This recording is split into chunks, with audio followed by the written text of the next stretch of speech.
Hello everyone, मैं अंकित सिंह बात IAS academy में आप सभी का स्वागत करता हूं। आज मैं एक बार फिर से लेकर आया हूं CGPSC state forest services exam के ACF पेपर को, जो अभी 2020 का पेपर है, 2021 में हुआ है, अभी कुछ ही दिन पहले। इसका हमने एक सॉल्यूशन पार्ट रिलीज़ कर दिया है। लाइन बाय लाइन क्वेश्चन कर रहे हैं। क्वेश्चन नंबर 1 से स्टार्ट किए हैं, जो भी मैथ्स और रीजनिंग के क्वेश्चन मिल रहे हैं हमें, और उसी सीरीज का ये दूसरा वीडियो है। एक पार्ट हमने आपको पढ़ा दिया है, बता दिया है, सारे क्वेश्चन को सॉल्व करा दिया है। दूसरा पार्ट हम लोग लेकर आए। तो दूसरे पार्ट का पहला क्वेश्चन, क्वेश्चन नंबर 65, ये सेट बी हम लोगों ने लिया है, और सेट बी का क्वेश्चन नंबर 65 आप मैच कर सकते हैं, एज इट इज वही क्वेश्चन है।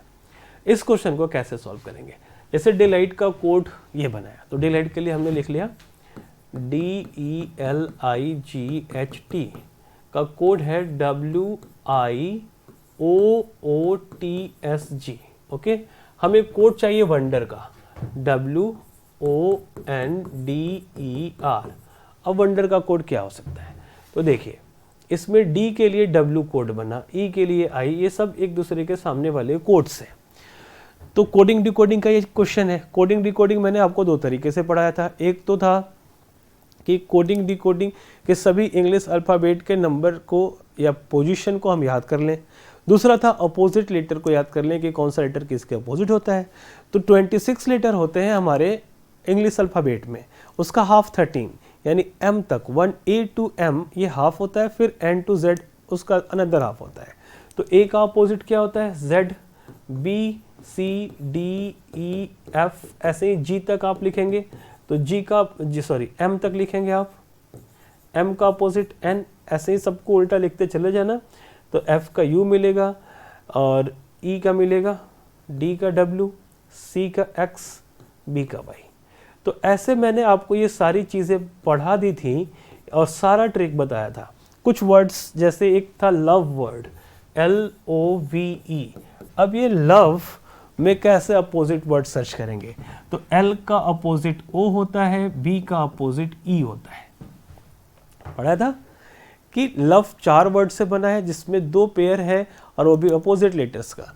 फिर एक बताया था सर्ट G, SHIRT, और ये G पार्ले जी, पार्ले जी के जैसा सर्ट G है, यानी अपने सर्ट को थोड़ा सा रिस्पेक्ट कर दो। तो T का अपोजिट क्या हो जाएगा? G, I का अपोजिट R, और S का अपोजिट H। तो SHIRTZ। या फिर हम GT रोड से भी, ग्रैंड ट्रैंक रोड से भी GT का अपोजिट याद रख सकते हैं। इंटरनेशनल रिलेशन से IR को याद रख सकते हैं। S को तो H से याद कर लो, H को S से, सर्ट से। बाकी हम DW को DEW ड्यू पॉइंट से याद कर सकते हैं। LOV आ गया। उफ, ये उफ FU है ना, तो उफ हम कई बार कहते हैं, तो उफ से भी आप याद कर सकते हो कि U का अपोजिट उफ है। BY बाय, या BYE बाय बाय से भी बाय, B का अपोजिट Y है, C का X है, A का Z। ऐसे बहुत सारे मैंने आपको ट्रिक बता दिए अपोजिट लेटर को याद करने का। ये अपोजिट लेटर से क्वेश्चन है, लेकिन इसमें 2 सीरीज चल रहा है, सिर्फ एक ही सीरीज नहीं चल रहा है। सिर्फ अपोजिट लेटर से काम नहीं होने वाला है। तो और क्या क्या इसमें चीज़ें हैं देखिए। तो पहले हम ये देखते हैं कि किन लेटर का अपोजिट लेटर इसमें दिया हुआ है। तो पहले वो सारे लेटर्स हम फाइंड कर लेते हैं। देखो, D का W होता है ना, अभी भी बताया। D का अपोजिट क्या है? W। E का क्या होता है? LOVE। तो यहाँ नहीं है, यानी ये संदेह के घेरे में है। L का उल्टा O होता है, LOVE। I का O नहीं होता है, तो ये भी संदेह में है, इस पे भी सोचेंगे। GT अपोजिट है, SH अपोजिट है, TZ अपोजिट है। ठीक है, तो अब इसका एक बार पैटर्न सर्च करते हैं, ये है क्या। तो देखो, रीजनिंग में वॉवेल का बड़ा ही महत्व है। क्या होता है? A, E, I, O, U, ये 5 वॉवेल्स हैं। तो अब A, E, I, O, U में A का नेक्स्ट वॉवेल E है, E का नेक्स्ट I, ऐसे। तो इसमें नेक्स्ट वॉवेल को लिया गया है, E का नेक्स्ट वॉवेल I है, तो इसमें I को बना दिया इसने कोड। ठीक है, E का नेक्स्ट, I का नेक्स्ट वॉवेल O है, O को बना दिया कोड। तो वैसे ही हम इसमें भी करेंगे कि जहां जहां, पहले ये देख लो, ये दूसरा लेटर है। ठीक है,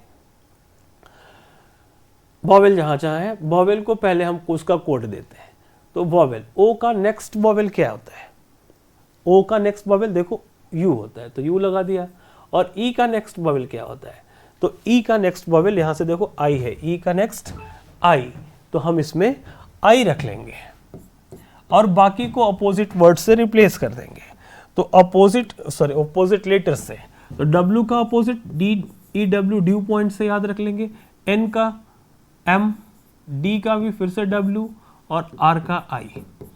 तो ये ऑप्शन क्या होगा? D U M W, D U M W I I, यानी ऑप्शन सी हमारा करेक्ट होगा। कई लोग ए को आंसर कर रहे हैं, कई लोग बी को आंसर कर रहे हैं, बिल्कुल नहीं, करेक्ट आंसर हमारा सी है।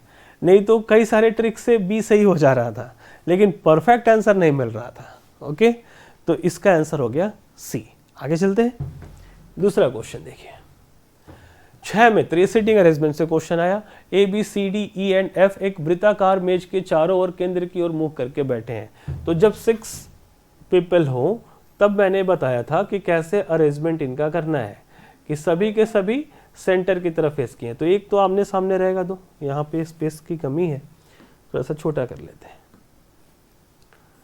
ये है सर्कुलर, तो अप एंड डाउन आमने सामने दो को बैठा देना, और बाकी का प्लेस 6 लोग है ना, तो 2 लोग इस बीच में आएंगे और इनके अपोजिट में 2 लोग आएंगे, एक यहाँ और एक इसका अपोजिट, ऐसा। ठीक है, अपोजिट में रखोगे तो ज्यादा अच्छा है। अब देखते हैं ए डी के दाएं से दूसरा। अब स्टार्ट क्वेश्चन कहां से होता है? तो जहां मैक्सिमम पर्सन के बारे में इंफॉर्मेशन हो, यानी 2 या 3 के बारे में इंफॉर्मेशन है तो ज्यादा अच्छा। तो यहाँ पे ए डी के दाएं से दूसरे स्थान पर बी ई के ठीक बाएं बैठा है, ए सी और एफ के बीच में बैठा है। तो देखो यहाँ पे मैक्सिमम का इंफॉर्मेशन है, बाकी हर जगह 2-2 का इंफॉर्मेशन मिला है, यहाँ 3 के बारे में इंफॉर्मेशन मिला है। क्या है? ए सी एवं एफ के बीच में बैठा है, तो ए यहाँ बैठेगा तो सी यहाँ हो सकता है और एफ यहाँ हो सकता है।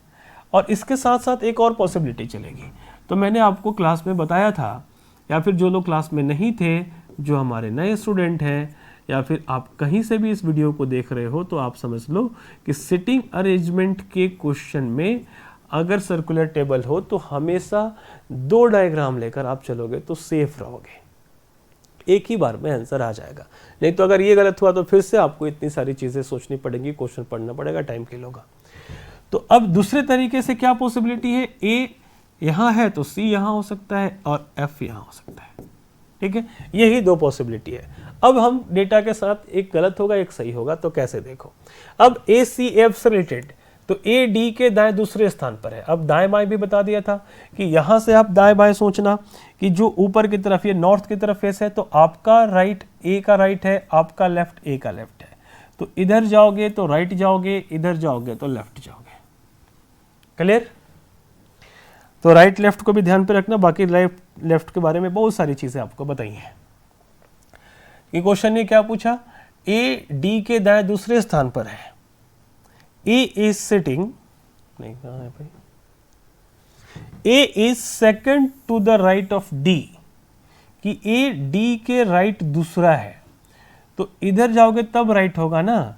लेकिन अगर डी को यहां रखते हैं तो राइट, देखो ये वाला साइकिल पूरा इधर चल के आएगा तो ये राइट ही है, ये पूरा राइट है, और ये पूरा इधर चल के जाएगा तो ये लेफ्ट है। तो डी का right second, first and second ए है, पक्का इसमें डी को यहीं पे रखना पड़ेगा। राइट लेफ्ट को थोड़ा सा ध्यान से समझना, आपको राइट लेफ्ट का थोड़ा सा ध्यान रखना होगा, बाकी चीजें इजी हैं। कि क्या बोला है? A is second to the right of D, तो डी यहाँ है, इसका राइट 1 और 2 सेकंड हो गया, ये सही है। और इसमें ए यहाँ है और इसका भी राइट डी के, तो यहीं पे हम सेट करेंगे, तभी डी का राइट क्या हो जाएगा? आपका राइट हैंड साइड। तो इधर इसका राइट होगा तो इधर लेफ्ट होगा, तो डी का राइट फर्स्ट एंड सेकंड ए है। दोनों डायग्राम अभी तक सही है। नेक्स्ट इन्फॉर्मेशन, बी ई के ठीक दाएं बैठा है, B is sitting to the immediate right of E, तो ई इसमें कहीं भी है क्या? ए सी डी है, ई नहीं आया है, तो अभी इसको हम होल्ड पर रखेंगे बी और ई को, क्योंकि बी भी इसमें नहीं है, तो इसको हम होल्ड पे रख लिए। आगे चलते हैं, A is sitting between C and F हो ही गया, D is sitting to the immediate left of C, D is sitting to the immediate left of C, यानी इमीडिएट लेफ्ट होना चाहिए सी का। तो देखो सी यहाँ है, इमीडिएट लेफ्ट नहीं है, तो ये डायग्राम गलत। सी यहाँ है, इसका इमीडिएट लेफ्ट नहीं है, तो ये डायग्राम गलत हो गया। अब इसमें देखो डी यहाँ है और ये इसका इमीडिएट लेफ्ट होना चाहिए। क्या है? D is sitting immediate left of C. तो सी का राइट ये है, तो लेफ्ट ये है, तो डी सी के इमीडिएट लेफ्ट में है, यानी ये डायग्राम अभी तक सही है, परफेक्ट है। ये तो गलत हो गया। अब हमारे पास 3 स्पेस है, 1 2 3। और भी कुछ दिया है क्या? अब कुछ नहीं दिया है, तो अब इसको फिर से सेट करेंगे। B is sitting to the immediate right of E, यही 3 स्पेस बचा है। अब इमीडिएट राइट ऑफ ई कैसे सेट करें? 2 ही स्पेस बचा है। तो अगर हम यहां पर इसको एक बार हटा देता हूं ताकि थोड़ा सा ये चीजें दिखे।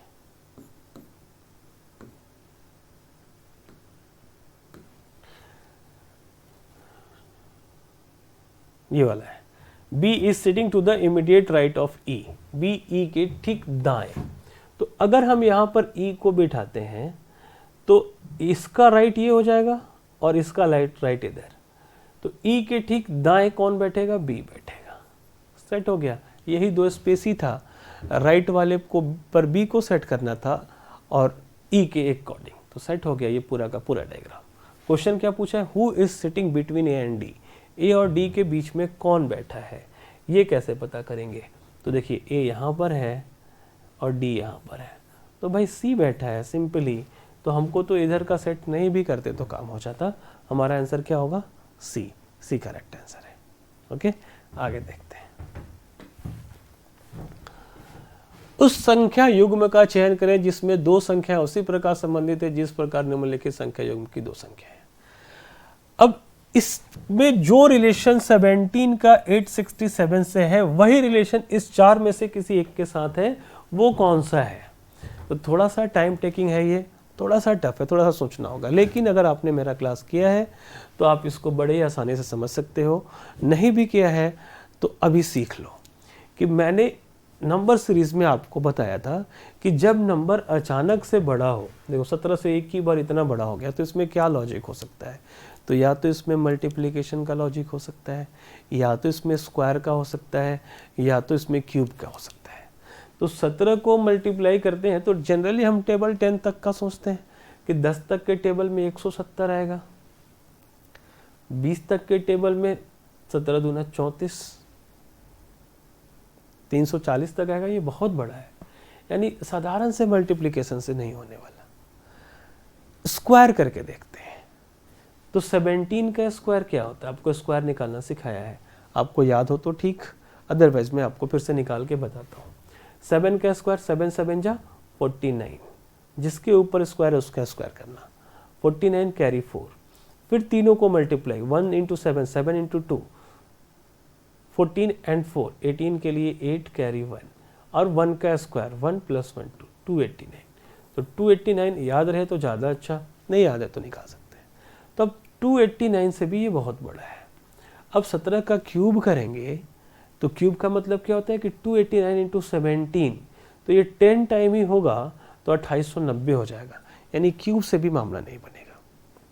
तो अब इसमें मिक्स सीरीज आता है कि मिक्स सीरीज में कई सारा पढ़ाया था, square and multiply, square and sum, square and minus बताया था ना, या फिर sum and multiply, sum and divide, कई सारे मिक्स सीरीज बताया था। तो अब मिक्स सीरीज पर चलेंगे, जब डायरेक्ट नहीं मिला तो मिक्स सीरीज क्या है कि भाई जब स्क्वायर किए हैं तो देखते हैं कि इसके मल्टीपल में तो कहीं नहीं आ रहा है, स्क्वायर एंड मल्टीप्लाई तो नहीं चल रहा।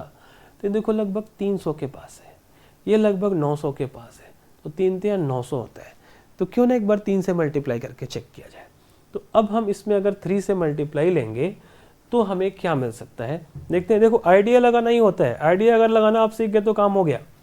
इसमें हम 3 से मल्टीप्लाई करते हैं तो 3 9 जा 27 के लिए 7 कैरी 2, 3 8 जा 24, 24 एंड 2 26 कैरी 2, 3 2 जा 6 एंड 2 8, 867 हाथ हो गया। यानी ये क्या है 17 स्क्वायर, पहले वाले का स्क्वायर इंटू 3। अब यही रिलेशन सब में सर्च करना है।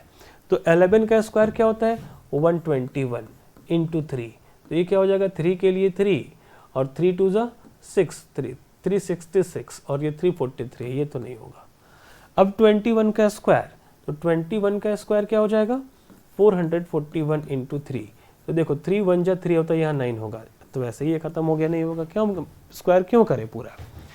आगे देखिए 13 का स्क्वायर 169 इंटू 3, तो 9 3 जा 27 होता है, 9 3 जा 27, यहाँ पे 6 है तो ये नहीं होगा।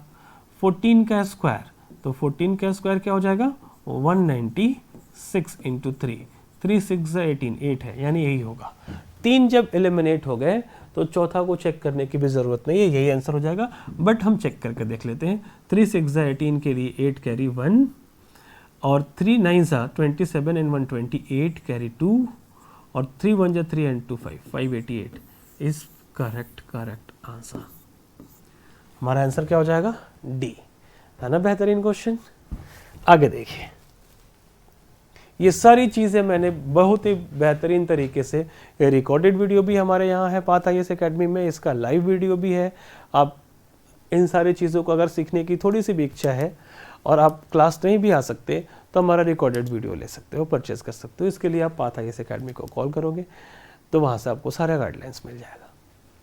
ठीक है, select the number pair in which the two numbers are related in the same way as the two numbers of the following number pair. फिर से वही सब तो क्वेश्चन है, सॉरी सेम क्वेश्चन है, इंग्लिश में आ गया, तो आपका आंसर अभी भी मिल चुका था, डी होगा। दूसरा देखिए, अब ये भी मैंने आपको पढ़ाया था जब क्यूब और डाइस पढ़ा रहे थे, तो standard dice, not standard dice या नॉन स्टैंडर्ड डाइस या ऑर्डिनरी डाइस जिसको कहते थे वो पढ़ाया था। फिर उसमें फिगर वाला भी बताया था, कलर वाला भी बताया था, और ये तो क्वेश्चन एज इट इज़ बताया था, डॉलर था, सिग्मा था, रुपीस था, बहुत सारे ऐसे सिंबल वाले क्वेश्चन बताए थे। इसमें क्या पूछा, ये एक ही पासे के 3 अलग अलग स्थिति है, ये 3 पासा नहीं है, एक ही का 3 डायमेंशन से दिखाया गया है। इसी का आगे भी क्वेश्चन है, तो इंग्लिश और हिंदी में तो कुछ होता नहीं, आप तो समझ ही सकते हो। हमें क्या ढूंढना है, डॉलर का अपोजिट, ये इसका अपोजिट ढूंढना है कि कौन सा होगा। तो ये देखो इसमें है, और भी किसी में है क्या, तो किसी में भी नहीं है। तो अब मैं क्या होगा इसमें कि अब तो ये स्टैंडर्ड और है कि नॉट स्टैंडर्ड है, तो हम कुछ सर्च ही नहीं कर सकते, तो सिंबल आ गया। तो इस पर मैंने आपको रूल बताया था कि अगर जो कॉमन पोजीशन मिल जाए उससे हम क्लॉकवाइज डायरेक्शन में मूव करते हैं और नंबर को नोट करते हैं। तो इसमें तो डॉलर कहीं भी कॉमन नहीं मिला, लेकिन इस सीरीज को तो रखेंगे। अब इसके साथ या तो इसको मैच कराएंगे या तो इसको मैच कराएंगे। तो दोनों में कॉमन देखो, इसमें स्टार है, इसमें स्टार है, और इसमें क्या है, एक एक डिजिट इसमें कॉमन हुआ। इसमें रुपया है, इसमें भी रुपया है, और इसमें यूरो है, और इसमें यूरो नहीं है, डॉलर है। तो हम देखते हैं बारी बारी से दोनों को करा के कहाँ से हमें आंसर मिलता है। दोनों से सेम ही आंसर आना चाहिए। तो एक बार हम इन दोनों को करते हैं और पकड़ते हैं स्टार को, जो कॉमन प्लेस है, यहाँ से क्लॉकवाइज मूव करेंगे, यानी स्टार, डॉलर और रुपया। ठीक है, ऐसे लिख लिया।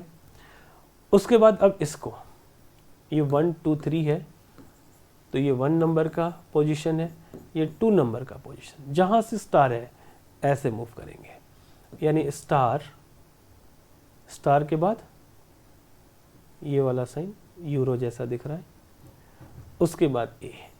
तो इसका मतलब होता है कि ये एक दूसरे के अपोजिट हो गए, और इसका अपोजिट जो इसमें नहीं है वो होता है। तो कौन नहीं है हमको तो पता ही नहीं चलेगा, यानी स्टार का अपोजिट तो नहीं मिल सकता। हमको चाहिए था डॉलर का, यूरो आया, तो इसमें अभी तक तो ये आंसर बन रहा है। हम कंफर्म नहीं कर सकते कि यही आंसर है। इसके लिए हमें क्या करना पड़ेगा, जब ये हो गया तो हमें दूसरे से मैच कराना पड़ेगा। अब हम पहले वाले को देखेंगे, पहले वाले को। अब इन दोनों में कॉमन क्या है, तो इन दोनों में कॉमन देखिए रुपया है, ये वाला। तो ये तो आमने सामने का ही वैल्यू कॉमन है। जब सिंपली देखो ऊपर वाला ही सेम प्लेस कॉमन हो जाता है, सामने सामने वाला अपोजिट हो जाता है और ये इसका अपोजिट हो जाता है। तो यहाँ से सीधे सीधे दिख गया कि डॉलर का अपोजिट यही साइन होगा, ये वाला साइन। तो हमारा ये कंफर्म हो गया अब कि हमारा आंसर डी होगा। ठीक है, या फिर इस तरीके से भी देख सकते हो कि रुपए के अकॉर्डिंग, चलो रुपए के अकॉर्डिंग आप सर्कल को टर्न करा लो। तो सबसे पहले क्या आएगा, रुपया, उसके बाद इनफाइनाइट, उसके बाद यूरो, जो भी ये साइन है। फिर उसमें थर्ड के सॉरी ये फर्स्ट के अकॉर्डिंग नहीं, ये थर्ड के अकॉर्डिंग हो गया, ये फर्स्ट के अकॉर्डिंग। फर्स्ट में भी ऐसे टर्न होगा ये, यानी रुपया से स्टार्ट करेंगे, स्टार फिर डॉलर। तो यहाँ से भी डॉलर का अपोजिट क्या मिला और यहाँ से भी डॉलर का अपोजिट, दोनों जगह से फिक्स हुआ कि हमारा आंसर डी ही है, बाकी कोई दूसरा नहीं। आगे देखिए ये क्वेश्चन, ये बड़ा ही बेहतरीन क्वेश्चन है। If r is the reminder when each of 6975 and this is divide by the greatest number.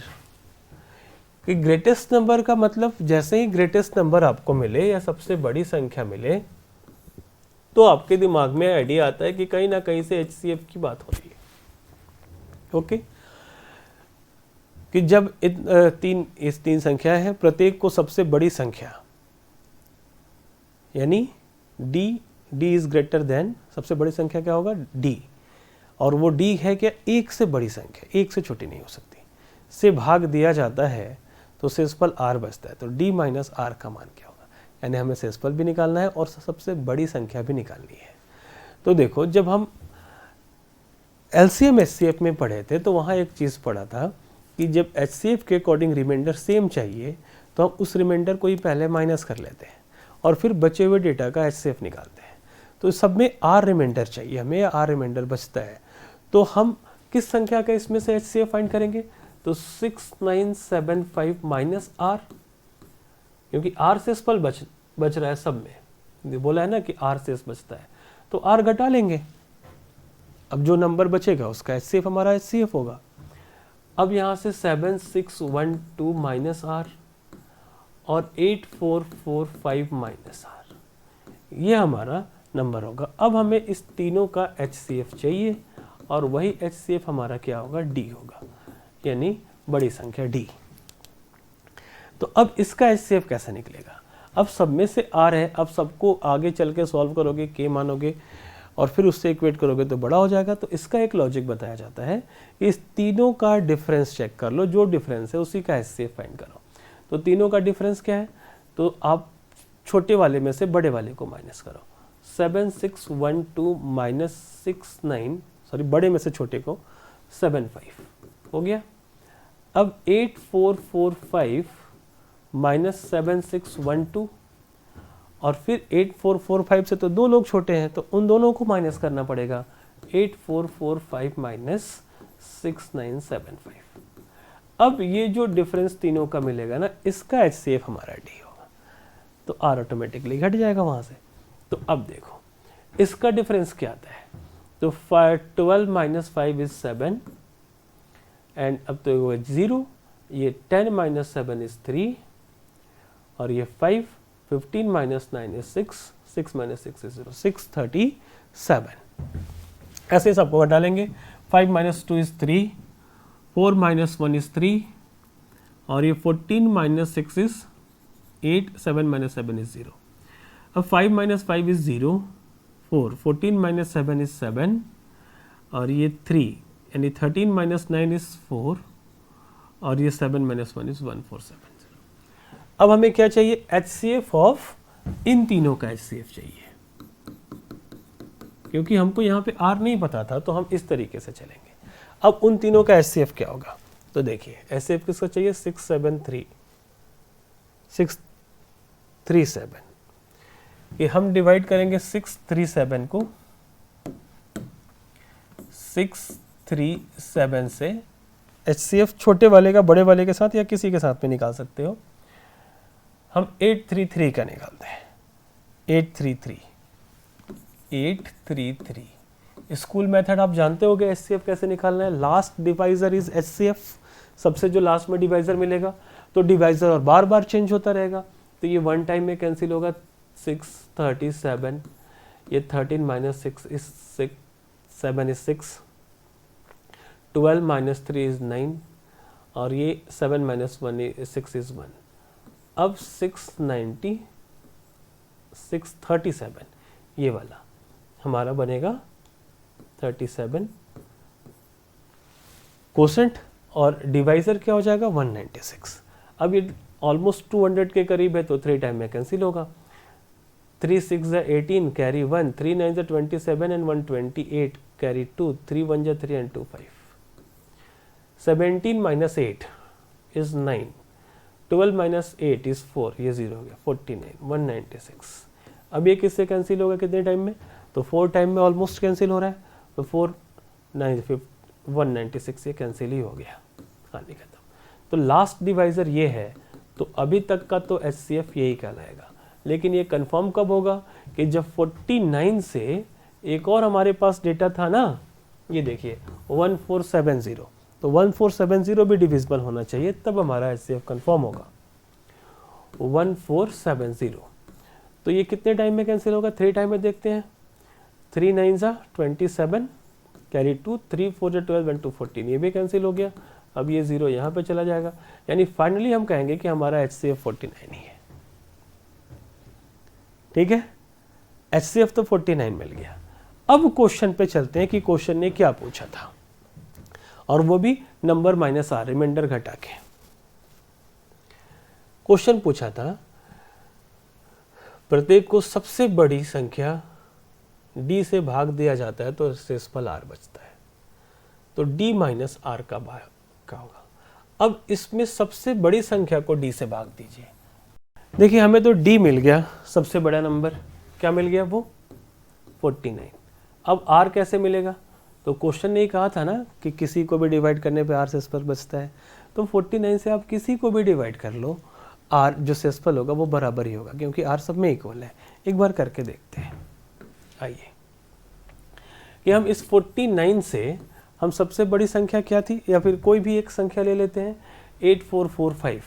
8445 को डिवाइड करने से क्या मिलेगा, 8445, तो 49 1 जा 49, ये 14 माइनस 9 इज 5 और 7 माइनस 4 इज 3, ये 4।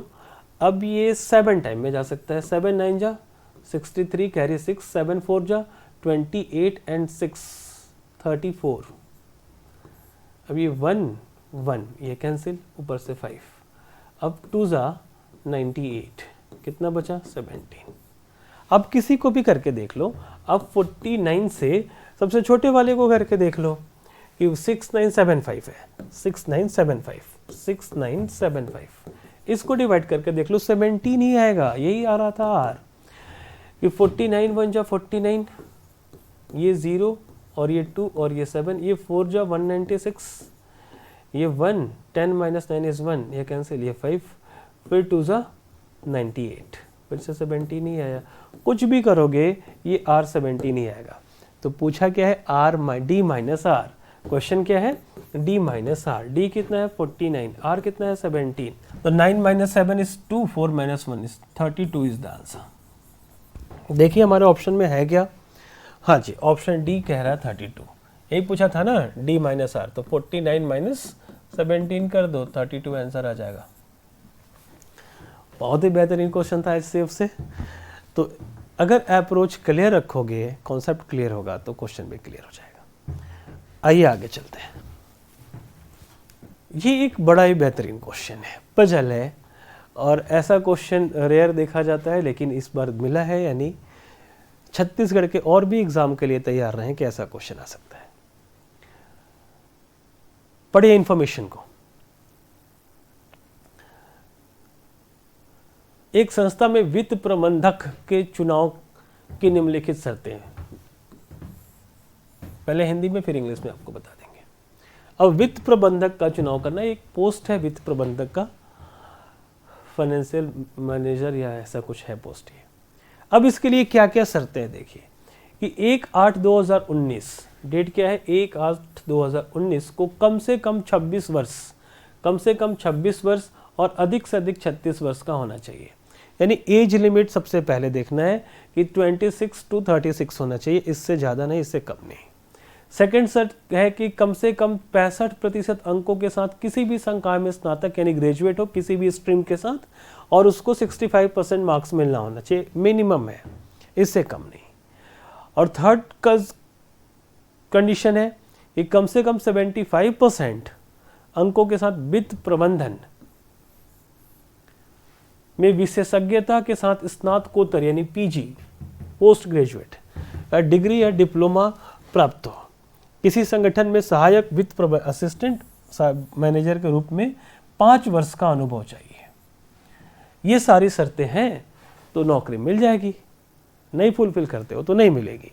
लेकिन नहीं मिलेगी डायरेक्ट नहीं कहा, और भी कुछ शर्त लगाया कि ए पहला कंडीशन क्या है कि ऊपर जो सेकंड वाला ऑप्शन है उसके लिए, ऊपर जो सेकंड वाला ऑप्शन है ये वाला कि 65% मार्क के साथ स्नातक होना चाहिए।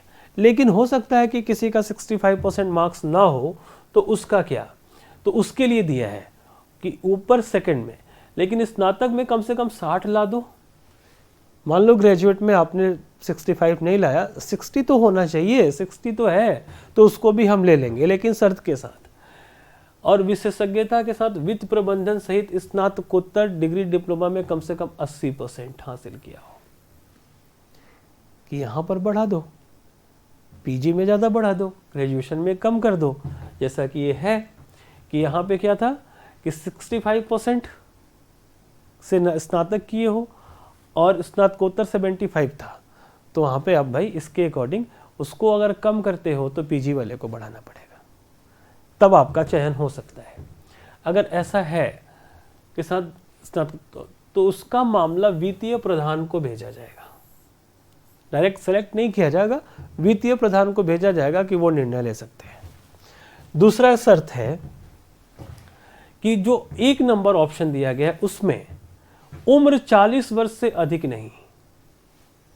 ठीक है, ये 36 का लिमिट था, चलो कोई 37 38 का भी आ गया, लेकिन 40 साल से अधिक वाले का नहीं लेंगे, 4 साल का रिलैक्सेशन दे रहा है। और सहायक वित्त प्रबंधन के रूप में 10 वर्ष का अनुभव, वहाँ पे अनुभव कितने का था, 5 का, लेकिन अगर आप एज बढ़ा रहे हैं तो आपके पास एक्सपीरियंस 10 ईयर का होना चाहिए है, तो उसका मामला प्रबंध निदेशक को भेजा जाएगा। इसमें वित्तीय प्रधान को और इसमें प्रबंध निदेशक को। ठीक, अब उसके बाद दिया गया है कि क्वेश्चन दिया गया है और उस जानकारी के अकॉर्डिंग आपको आंसर देना है। ये तो हिंदी में हो गया, एक बार इंग्लिश वाले भी देख लीजिए। पहला केस क्या है, be at least 26 years old, not more than 36 year old as on 1/8/2019. Be a graduate in any discipline with at least 65% aggregate marks. कि 65% अगर मार्क्स है, आपने ग्रेजुएट किया है वहाँ से, तो ठीक है। Have completed post-graduate diploma in post-graduate degree diploma in management with specialization in finance management, वो भी फाइनेंस मैनेजमेंट का होना चाहिए, with at least 75% marks. Okay, और भी कुछ कंडीशन है। Have work experience of at least 5 years as assistant finance manager in an organization। ठीक है, ये 4 शर्तें तो होनी ही होनी है। अब इसमें कंडीशन क्या दिया, in the case of candidate who fulfills all the conditions except। अब क्या है कि दूसरे के अकॉर्डिंग जो सेकंड ऑप्शन आपने अभी भी पढ़ा, above at second above but has secured at least 60% in graduate, कि किसी का ग्रेजुएशन में 65% नहीं मिला, उससे कम, तो कम का भी लिमिट दिया कि 60% भी अगर है तो चलेगा। And at least 80% in post graduate, देखो 75% पोस्ट ग्रेजुएट में दिया था ना, तो पोस्ट ग्रेजुएट में 80% हो जाएगा, तो उसको क्या किया जाएगा, हर case is to be transfer to finance head. और दूसरा कंडीशन है कि एट 1 अबव, कि जो पहला वाला शर्त था इसके ऊपर, उसके according, but is not more than 40 years old, कि 40 साल से ज्यादा वाले का तो हम लेंगे ही नहीं किसी भी सूरत में। Has work experience of 10 year, लेकिन अगर मान लो 5 साल का नहीं है, एज ज्यादा हुआ तो आपका एक्सपीरियंस ज्यादा होना चाहिए, 10 साल का। As assistant finance manager, his her case to be refer to managing director. कि अब देखो यहाँ पे 4 ऑप्शन हो गया कि या तो वो कैंडिडेट सेलेक्ट होगा, या तो सेलेक्ट नहीं होगा, या फिर उसका मामला फाइनेंस हेड के पास भेजा जाएगा, या तो उसका मामला मैनेजिंग डायरेक्टर को भेजा जाएगा। ये 4 ऑप्शन रहेंगे। अब मैं क्वेश्चन पढ़ता हूं। क्वेश्चन नंबर 70 है, कि Devashish has secure 75% mark in graduation, तो 67% मार्क्स, कि 67% अंक देवाशीष को ग्रेजुएशन में मिल गया है। तो फर्स्ट वाला क्राइटेरिया को तो देवाशीष ने फुलफिल कर दिया, 65% ही था, 67 है, सिलेक्शन होगा यहाँ से। वित्त प्रबंधन में 81% अंक के साथ स्नातकोत्तर डिग्री प्राप्त किया है। तो दूसरा भी था, दूसरा या तीसरा जो भी ऑप्शन था कि उसमें 75% ही मांग रहा था। आपके पास क्वेश्चन पेपर होगा, आप देखिए, तो इसमें 81 ला दिया, तो यहाँ से भी पास हो गया। पिछले 12 वर्षों से एक संस्थान में काम कर रहा है, यानी थर्ड जो भी होगा एक्सपीरियंस वाला 5 साल का था, तो एक्सपीरियंस का भी लेवल पार कर गया कि आपने 5 ही मांगा था, 12 का है, 3 जगह से तो निकल लिया, सिलेक्शन होगा। उसका जन्म 12 जनवरी 1989 को हुआ है, 79 को। अब बताइए कि जो नहीं पहला में एज था ना, पहला दूसरा तीसरा, पहला में एज था, ठीक है, जो भी है, हमने 3 चीजों को फुलफिल कर लिया है। अब एज वाला चाहिए, 36 मैक्सिमम। अदरवाइज अगर आपका एक्सपीरियंस ज़्यादा है, 5 साल की जगह 12 साल है, तो भाई हम आपको रिलैक्सेशन देंगे। अगर आप 40 से उसके अंदर रहोगे तब तो नौकरी मिलेगी, उससे बाहर रहोगे तो नौकरी नहीं मिलेगी। तो मैक्सिमम स्टूडेंट, अब तक मुझे जितने स्टूडेंट मिले ये पेपर देने वाले, यही से गलती की है कि 79 किस डेट के अकॉर्डिंग लेना था। तो एक बार फिर से आइए पीछे, 1/8/2019, 1 अगस्त 2019 के अकॉर्डिंग लेना था, 1 अगस्त 2019,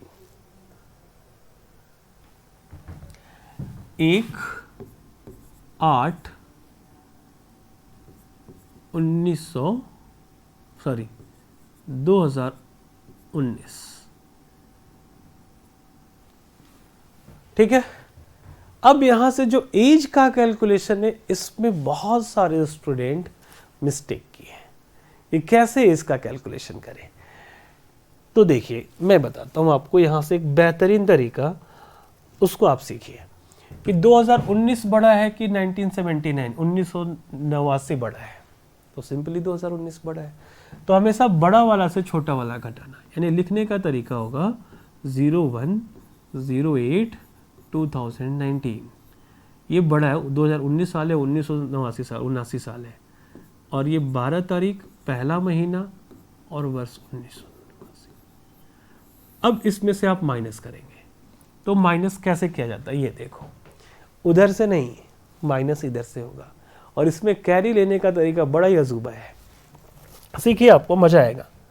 ये तो डील कर ही रहा हूँ ना, बड़े आराम से डील कर रहा हूँ, आपको ज़्यादा बड़ा वीडियो नहीं कर रहा हूँ, छोटे छोटे वीडियो में लेकर आ रहा हूँ, और इन सारी चीज़ों को सिखा भी रहा हूँ। ये explanation as well as class भी है, ठीक है। आइए देखते हैं कि अब 1 में से 12 घट सकता है क्या, नहीं ना, तो ये कैरी लेगा, कैरी इधर से लेगा, तो ये 8 महीने है, अगस्त का महीना है, तो वो कैरी जब देगा तो 1-2 दिन नहीं, पूरा का पूरा महीना उठा के दे देगा, यानी पूरा का पूरा अगस्त देगा।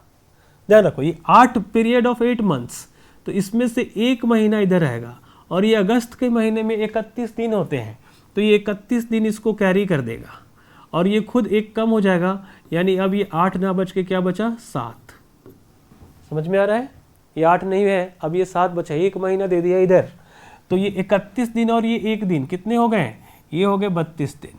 अब 32 दिन में से 12 दिन घटेगा तो बचेगा 20 दिन, और 7 महीना में से 1 महीना घटेगा तो बचेगा 6 महीना।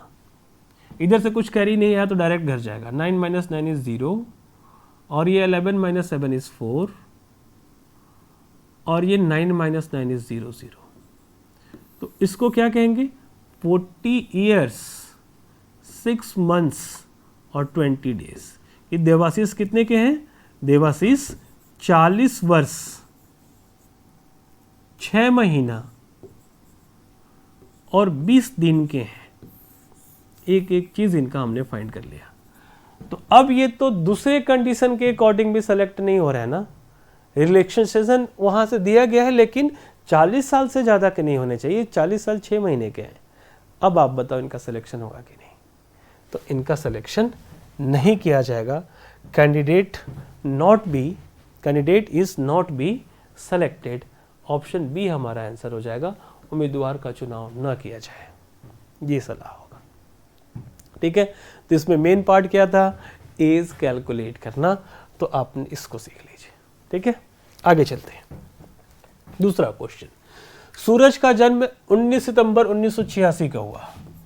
19 सितंबर 9वां महीना होता है, और 1986 को 1986 को, और पहले एज ही कैलकुलेट कर लेते हैं, देख लेते हैं एज के अकॉर्डिंग ये फुलफिल करते हैं कि नहीं। किस डेट के अकॉर्डिंग एज देखना था, 1/8/2019 के अकॉर्डिंग, 1/8/2019 के अकॉर्डिंग, यानी पहला महीना, पहला दिन, 8वां महीना और 2019वां साल। अब इसमें से घटाओ तो हमें मिल जाएगा एज, कि इनका एज कितना है। घटेगा कैसे, मेन चीज़ यहाँ पे देखना है, यहाँ घटता है आगे से। ठीक, पहले हम डेज को घटाएंगे, तो एक दिन में से 19 दिन नहीं घट सकता। लोग 19 महीने से 18 लिख लेते हैं, नहीं, कैरी फिर से होगा। तो ये 8वां महीना था, तो 31 दिन कैरी देगा ना इसको, तो 31 और 1 कितना हो जाता है, 32 दिन। अब 32 महीने से 19 घटेगा, 12 में से 9 गया, 9 3 12, और ये कितना बचा, 2 में से 1 गया, 13 दिन। क्लियर है, 13 दिन। और अब ये बच गया था, 1 दे दिया कैरी, तो कितना बचा था, 1 महीना दे दिया था, तो 7 महीना। तो अब आप बताओ कि 7 महीने में से 9 महीना घट सकता है क्या, 7 महीने में से 9 महीना नहीं घट सकता। तो अब उधर से कैरी लेगा ईयर से, तो ईयर से कैरी कैसे आता है, ये 2019 वर्ष है ना, तो ये 1 ईयर देगा, जब भी देगा तो 1 साल कैरी के रूप में देगा, हासिल के रूप में कितना देगा, 1 साल। ध्यान से सीखो इसको, ये अपना 1 ईयर दे दिया, तो 1 ईयर में 1 ईयर, और ये क्या है, मंथ्स है, तो 1 ईयर में कितने महीने होते हैं, 12 महीने होते हैं। तो 12 महीना प्लस 7 महीना कितना महीना हो गया, 19 महीना हो गया। तो यहाँ पे 7 भी नहीं काम करेगा, 19 महीना काम करेगा। अब 19 में से 9 घटेगा, कितना बचेगा, 10। अब ये 2019 साल ना हो के 1 साल कम हो गया, तो कितना बचेगा, 2018 साल। तो अब 2018 में से 1986 को घटाएंगे, तो अब 8 में से 6 गया, 2, 8 - 6 is 2, और ये 1, यानी 11 - 8 is 3, और ये कितना बच गया, 9, 9 - 0 0, यानी इसका आंसर क्या हो गया कि ये कौन है, सूरज। सूरज 32 वर्ष 32 ईयर 10 मंथ्स और 13 डेज के हैं। तो एज वाइज इनका सिलेक्शन होगा कि नहीं, देखते हैं क्या था कंडीशन एज के लिए।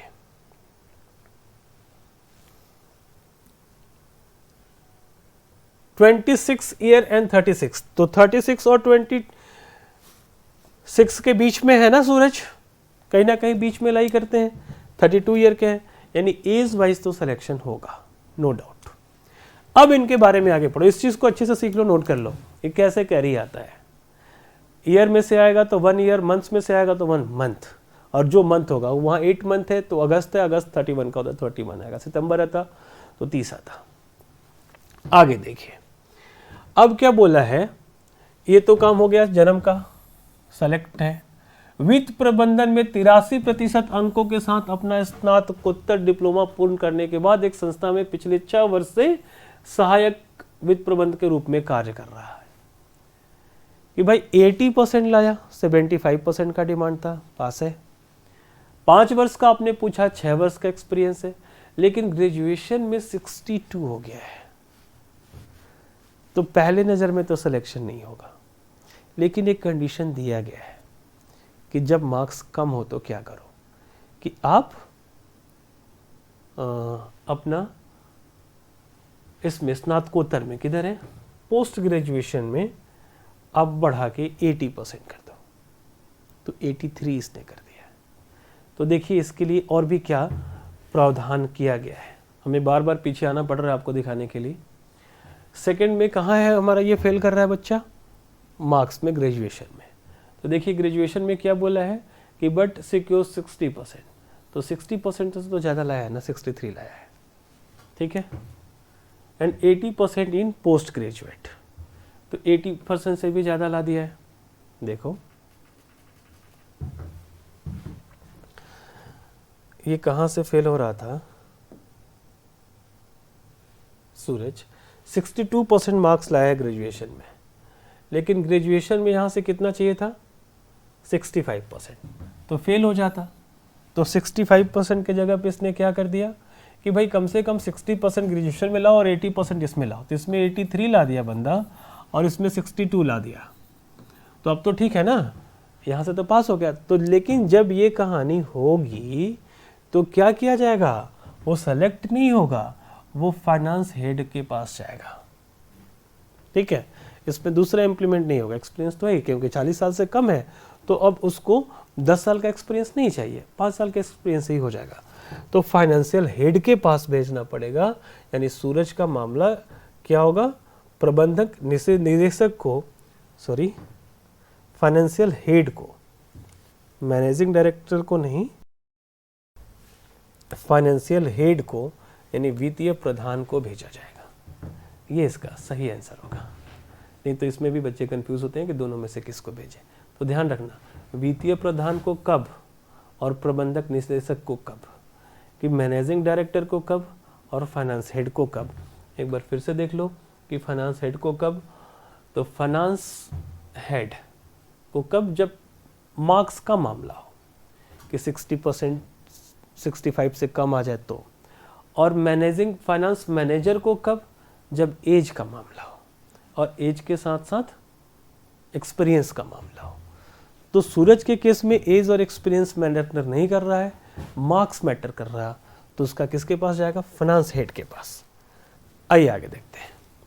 73 और 74 क्वेश्चन के लिए फिर से इंस्ट्रक्शन आया, फिर से हमें यहाँ से डिसीजन ही लेना है, लेकिन डिसीजन थोड़ा सा लॉजिकल ये होगा, वहाँ तो जो इन्फॉर्मेशन था उसके अकॉर्डिंग किए थे। Study given question describe a situation and followed by 4 response.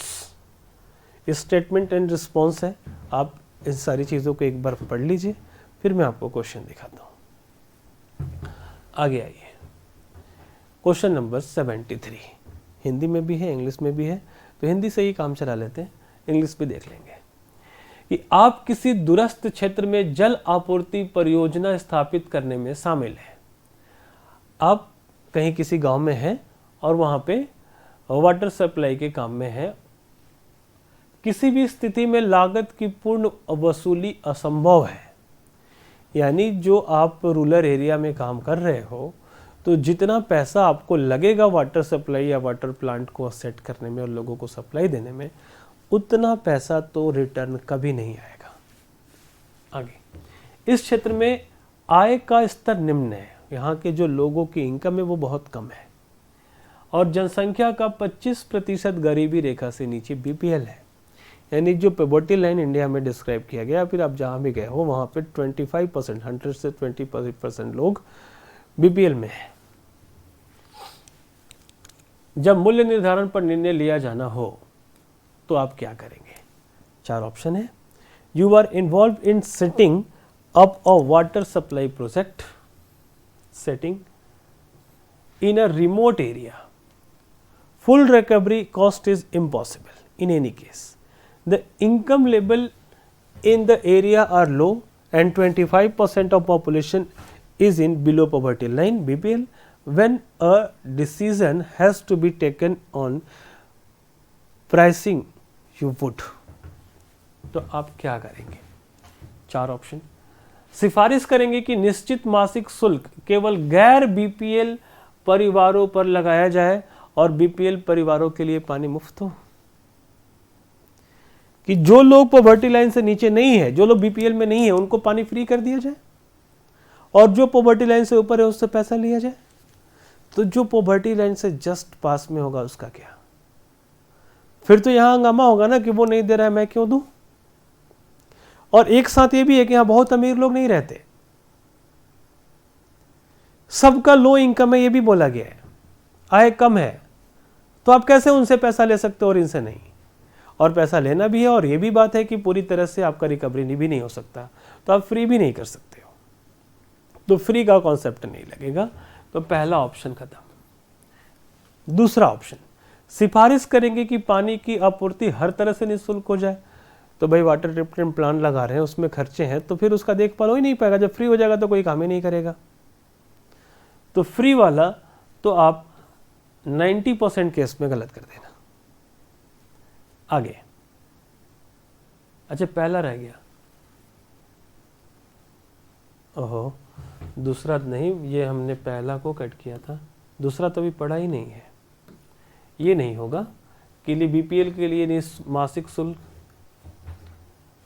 और परिवारों के लिए मुफ्त नहीं दे सकते। दूसरा क्या है, सिफारिश करेंगे कि उपभोक्ता गैर बीपीएल और बीपीएल परिवारों के लिए अलग अलग शुल्क के साथ पानी की खपत के आधार पर शुल्क का भुगतान करें।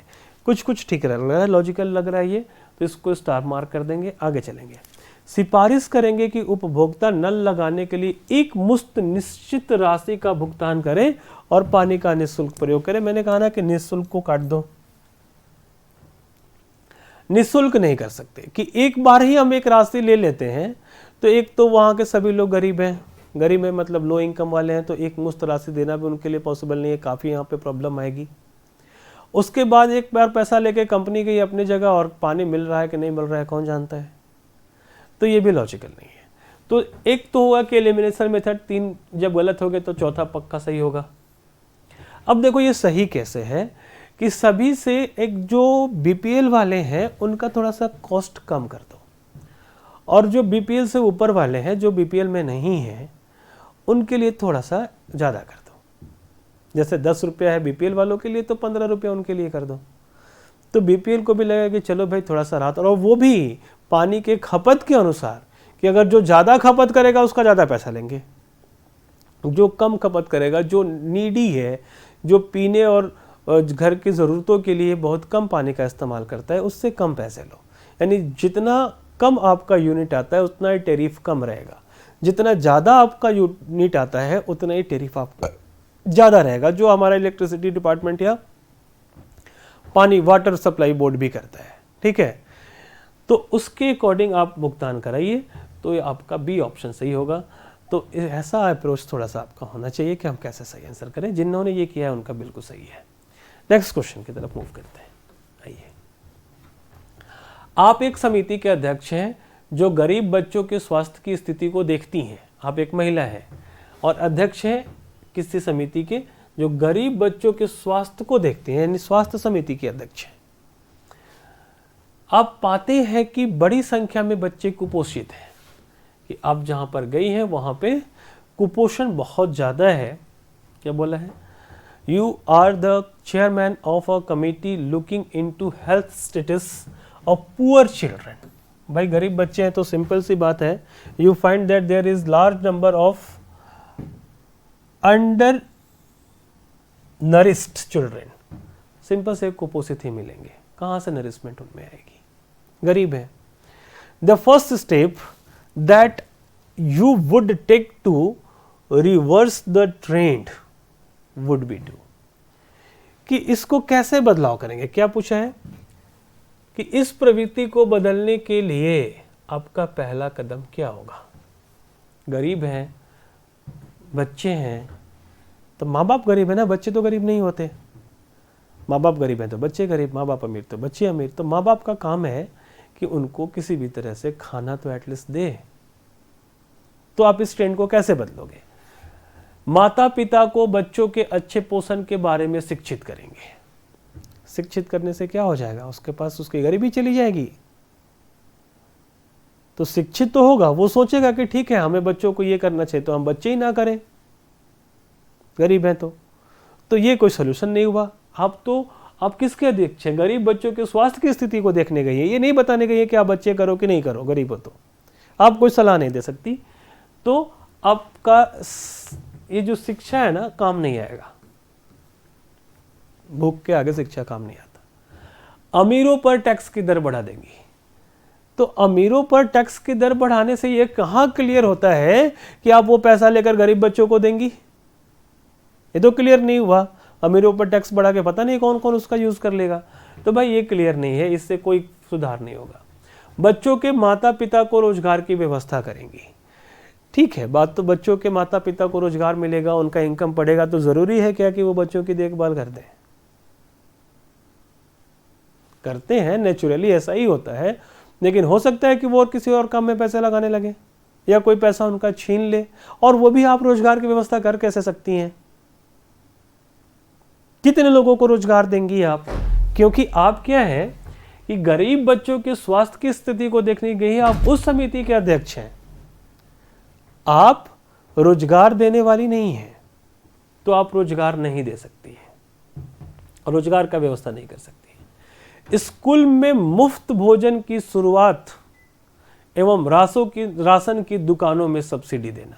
तो वैसे ही जब 3 एलिमिनेट हो गए तो चौथा आंसर होगा, और ये सटीक भी है कि जब बच्चे स्कूल में जाते हैं, आपसे रिलेटेड है, और वहाँ पे फ्री का भोजन दे सकती हैं कि भाई गवर्नमेंट से आप सिफारिश करेंगी कि जो भी बच्चे यहाँ हैं इनको फ्री का भोजन दिया जाए, कि एटलीस्ट स्कूल में आए तो पढ़ेंगे भी और खाना भी मिलेगा, तो कुपोषण से बचेंगे।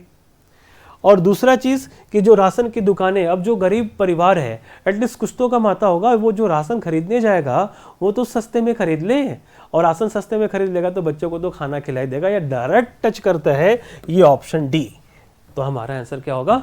Option D. आइए देखते हैं नेक्स्ट क्वेश्चन 76 नंबर। ये टाइम एंड वर्क से है, और टाइम एंड वर्क का एक बढ़िया लेवल का क्वेश्चन दिया है, ऐसा नहीं कि कुछ भी दे दिया। तो देखते हैं इसका सोल्यूशन क्या होगा। अगर इसको हम XY या बुक के मेथड से चले तो काफ़ी लंबा, काफ़ी उबाऊ क्वेश्चन है, और अगर आपने मेरा कहीं से भी क्लास किया है या लॉजिकल अप्रोच से टाइम एंड वर्क को पढ़ा है, तो मैं उस अप्रोच के साथ इसको काफ़ी मज़ेदार और छोटा सोल्यूशन बताने वाला हूँ। आइए देखते हैं। क्वेश्चन ने कहा A and B together can complete a work in 45 days. ठीक है, इन्फॉर्मेशन हमारे पास इतना ही है।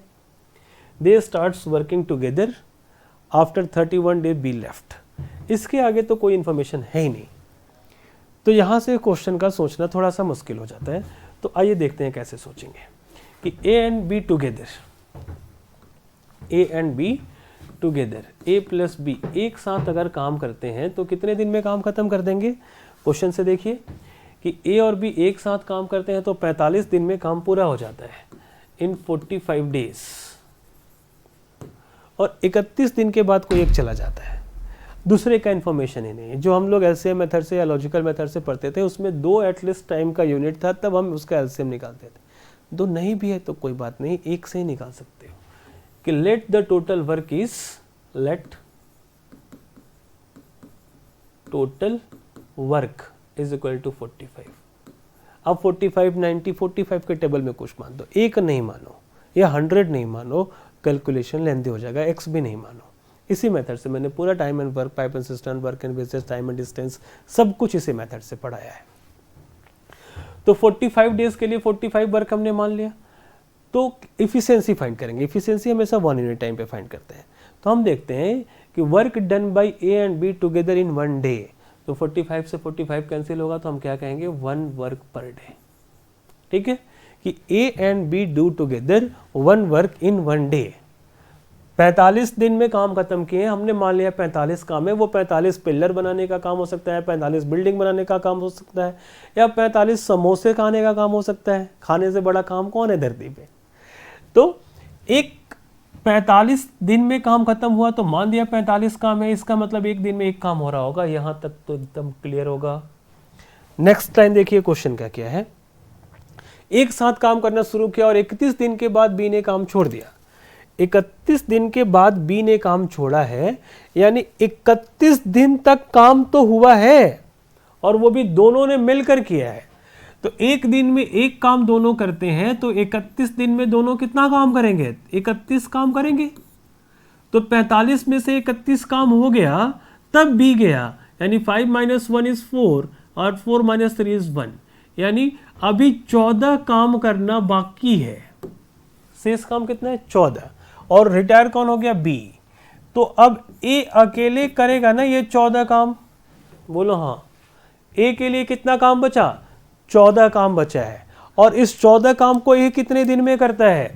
तो ये देखिए क्वेश्चन में दिया है, शुरू किया और 31 दिनों के बाद बी ने काम छोड़ दिया तथा पूरा काम 52 दिन में पूर्ण हो गया। पूरा काम का मतलब 45 काम जो आपने माना है वो 52 दिन में हुआ है। तो 52 दिन में 31 दिन तो साथ में ही काम हुआ है। 52 डेज में 31 डेज तो एक साथ काम हुआ है, यानी ये 1 और 2 ये 21 डेज अभी और हैं। तो इस 21 दिन में कौन काम करेगा? ए अकेले, ए और बी एक साथ 31 दिन, और लास्ट का 21 डे ए अकेले, तब 52 डेज में पूरा काम कंप्लीट होगा। ये बात समझ में आया? तो ए के लिए कितना दिन बचा है? ए के लिए और 31 दिन बचा है, और हमने ये देख लिया कि ए डज 31 वर्क इन 20 डेज। हमने क्या क्या अभी देखा? ए डज 14 वर्क, जो रिमेनिंग काम बचा है 14 वर्क इन 21 डेज। तो इफिशियंसी एक दिन में ए कितना काम करेगा? तो 14 काम बचा है, 14/21, ये वर्क अपॉन डे, तो ये कितना हो जाएगा? 7 2 और ये 7 3, यानी 2/3 वर्क पर डे ए की इफिशियंसी हो गई। क्लियर है कि दोनों मिलकर ए और बी मिलकर कितना काम कर रहे थे? एक, जिसमें से ए कितना काम करेगा एक दिन में? 2/3, तो 1/3 बी करता होगा। ऐसा आइडिया लगता है। अब क्वेश्चन देखिए, क्वेश्चन ने क्या पूछा। तो ए अकेले इस काम का 66 से 2/3% काम कितने समय में पूरा कर सकता है? पूरा काम नहीं, यहां से ये पूछता कि ए अकेले पूरा काम कितने समय में करेगा। तो हम क्या करते कि 45 को 2/3 से डिवाइड कर लेते, लेकिन बोला कि ए अकेले इस काम का यानी टोटल काम का 66 से 2/3, तो 66 से 2/3% को हम क्या कहते हैं? इसको इसके साथ मल्टीप्लाई करेंगे। वैसे अगर आपने मेरा क्लास किया परसेंटेज का या फिर जानते हो तो 2/3 ही होता है 66% का वैल्यू, फ्रैक्शन वैल्यू। अदरवाइज हम फाइंड कर लेते हैं, यहाँ इतना शॉर्टकट नहीं बताएंगे कि 3 6 18, 18 एंड 2 20 के लिए 0 कैरी 2, 3 6 18 एंड 2 20, 200। देखो 60 दिया, 180, 6 18 98 200, 200 होता है। 200/3%, किसका? 45 का। तो 45 का 200/3% के लिए 1/100, 0 से 0 कैंसिल, और ये 15 दिया 45, 15 दूना 30। ये आपसे पूछा है कि 30 काम ए कितने दिन में करेगा। तो ए एक दिन में 2/3 काम करता है, तो 30 काम करने में 30/2/3, तो 30 × 3/2, ये 2/3 उल्टा करके मल्टीप्लाई करेगा, तो ये 15 या 45। कि हम कहेंगे कि ए 30 काम यानी 66 से 2/3% काम 15 या 45 दिन में कर देगा, जो कि हमारा ऑप्शन है। तो इस लॉजिकल अप्रोच से करेंगे तो बड़ा सही रहेगा, बड़ा ही आसान रहेगा। देखो हम शॉर्टकट में लॉन्ग टर्म में भी जाते तो इतना काम तो करना ही पड़ता, 66 से 2/3 निकालना ही पड़ता, और वहाँ पे टोटल वर्क 1/50 आ जाता, तो उल्टी कहानी हो जाती वहाँ भी। तो एक लेंथी प्रोसेस से आप बच सकते हो, और इसको और भी बेहतरीन तरीके से समझने के लिए एक बार ज़रूर पाथ IAS एकेडमी आइए और यहाँ पे हमारी क्लासेस कीजिए।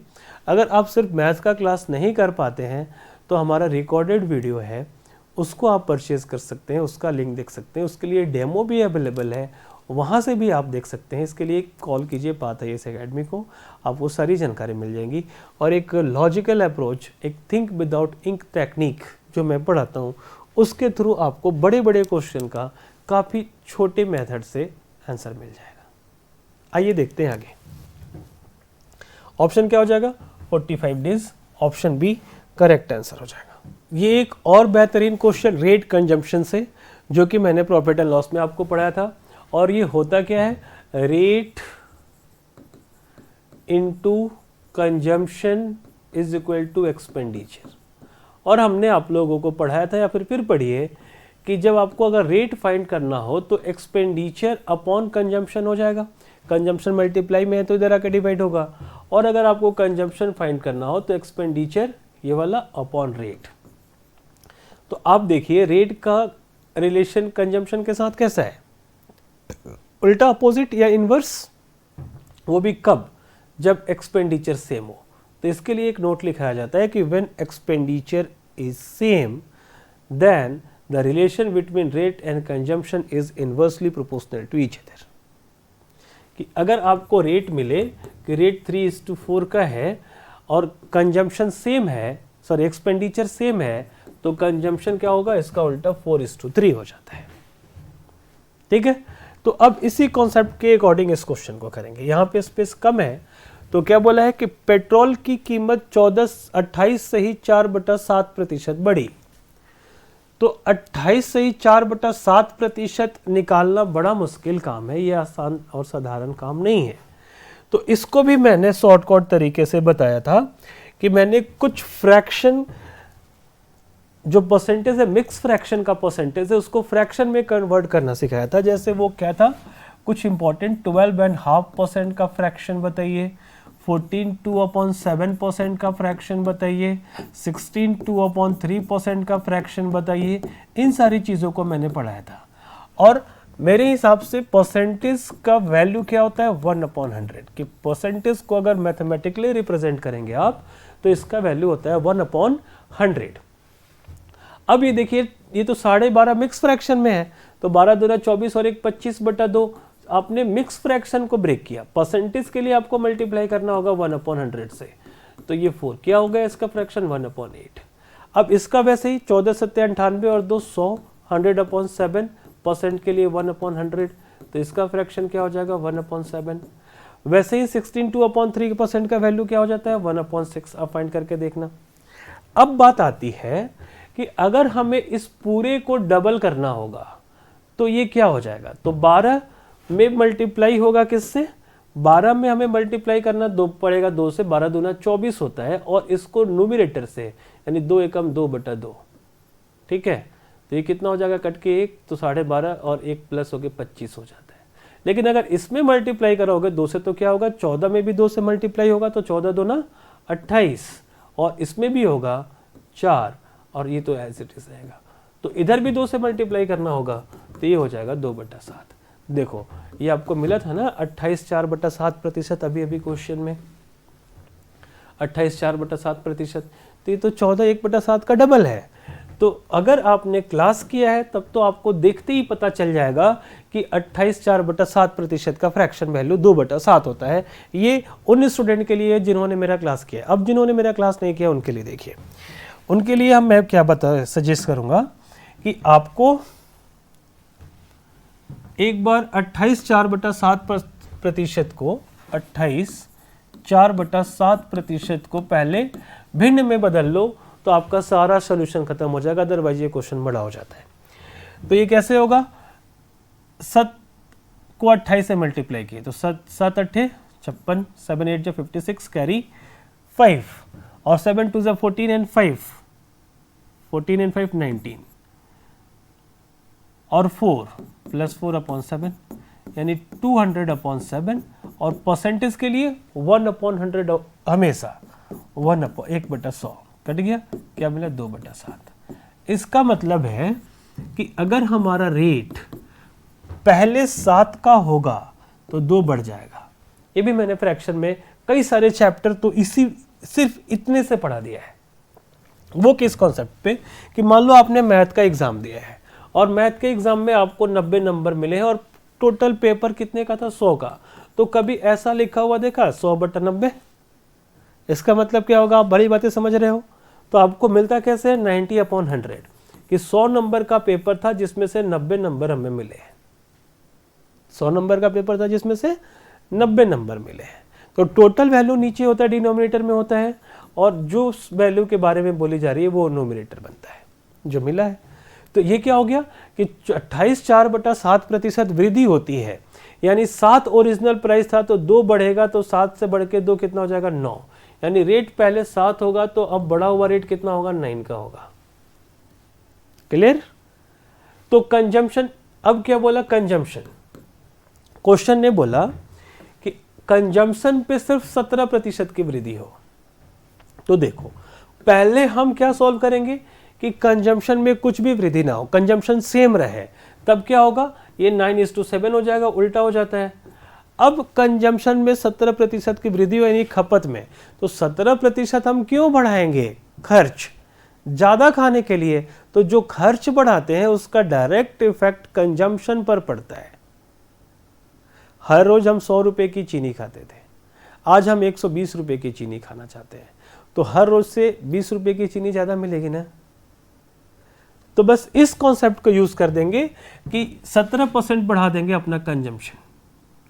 कितना परसेंट? 17%। तो अब देखो 7 का 17% निकालना मुश्किल, तो कैलकुलेशन को इजी करने के लिए हम क्या कर सकते हैं कि ये तो रेशियो है, तो रेशियो को हम चाहे जितना बड़ा कर लें, कि अगर इधर 1 0 लगाओगे तो इधर भी 1 0 लगाना पड़ेगा, यानी 10 10 से दोनों तरफ मल्टीप्लाई। अभी भी 17% मुश्किल है तो डबल 0 लगा दो, हर जगह डबल 0 लगा दो कि 700 का 900 तो 900 का 700। कोई इफेक्ट नहीं होगा, लेकिन कैलकुलेशन ईजी हो जाएगा। तो अब इसका 17% निकालिए। अब परसेंटेज निकालना भी सिखाया था कि किसी भी संख्या में इकाई अंक के बाद दशमलव लगाओगे तो 10% बचेगा, और दहाई अंक के बाद लगाओगे तो 1% बचेगा, यानी 2 अंक के बाद दशमलव लगा दिए तो ये 1% है। तो 1% इज 7, देन 17% इज 17 इंटू 7 कितना होता है? तो 17 × 5 = 85, 17 × 2 = 34, 7 7 49 की 9 सिर्फ 4, 7 × 7 = 11, 119 कि भाई 119 रुपया बढ़ा देगा अपना खर्च। ठीक है, तो अब खर्च इसका कितना हो जाएगा? प्लस कर लेंगे 819 कि 17% एक्सपेंडिचर बढ़ने से पहले 900 का चीनी खाता होगा या 900 यूनिट चीनी खाता होगा या 900 ग्राम चीनी खाता होगा, तो अब 819 ग्राम चीनी खा रहा है। अभी भी कितना चीनी कम खा रहा है? देखो क्वेश्चन क्या पूछा, बार बार क्वेश्चन पे चलना।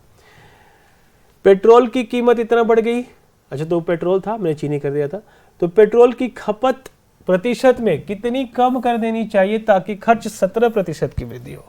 तो भाई खपत में कमी पूछा है, तो 900 खाते थे पहले का पेट्रोल यूज करते थे, अब 819 का पेट्रोल यूज कर रहे हैं। अभी भी कितने का यूज कर रहे हैं? 80 यूनिट हमने पेट्रोल का कंजम्पशन कम किया ना।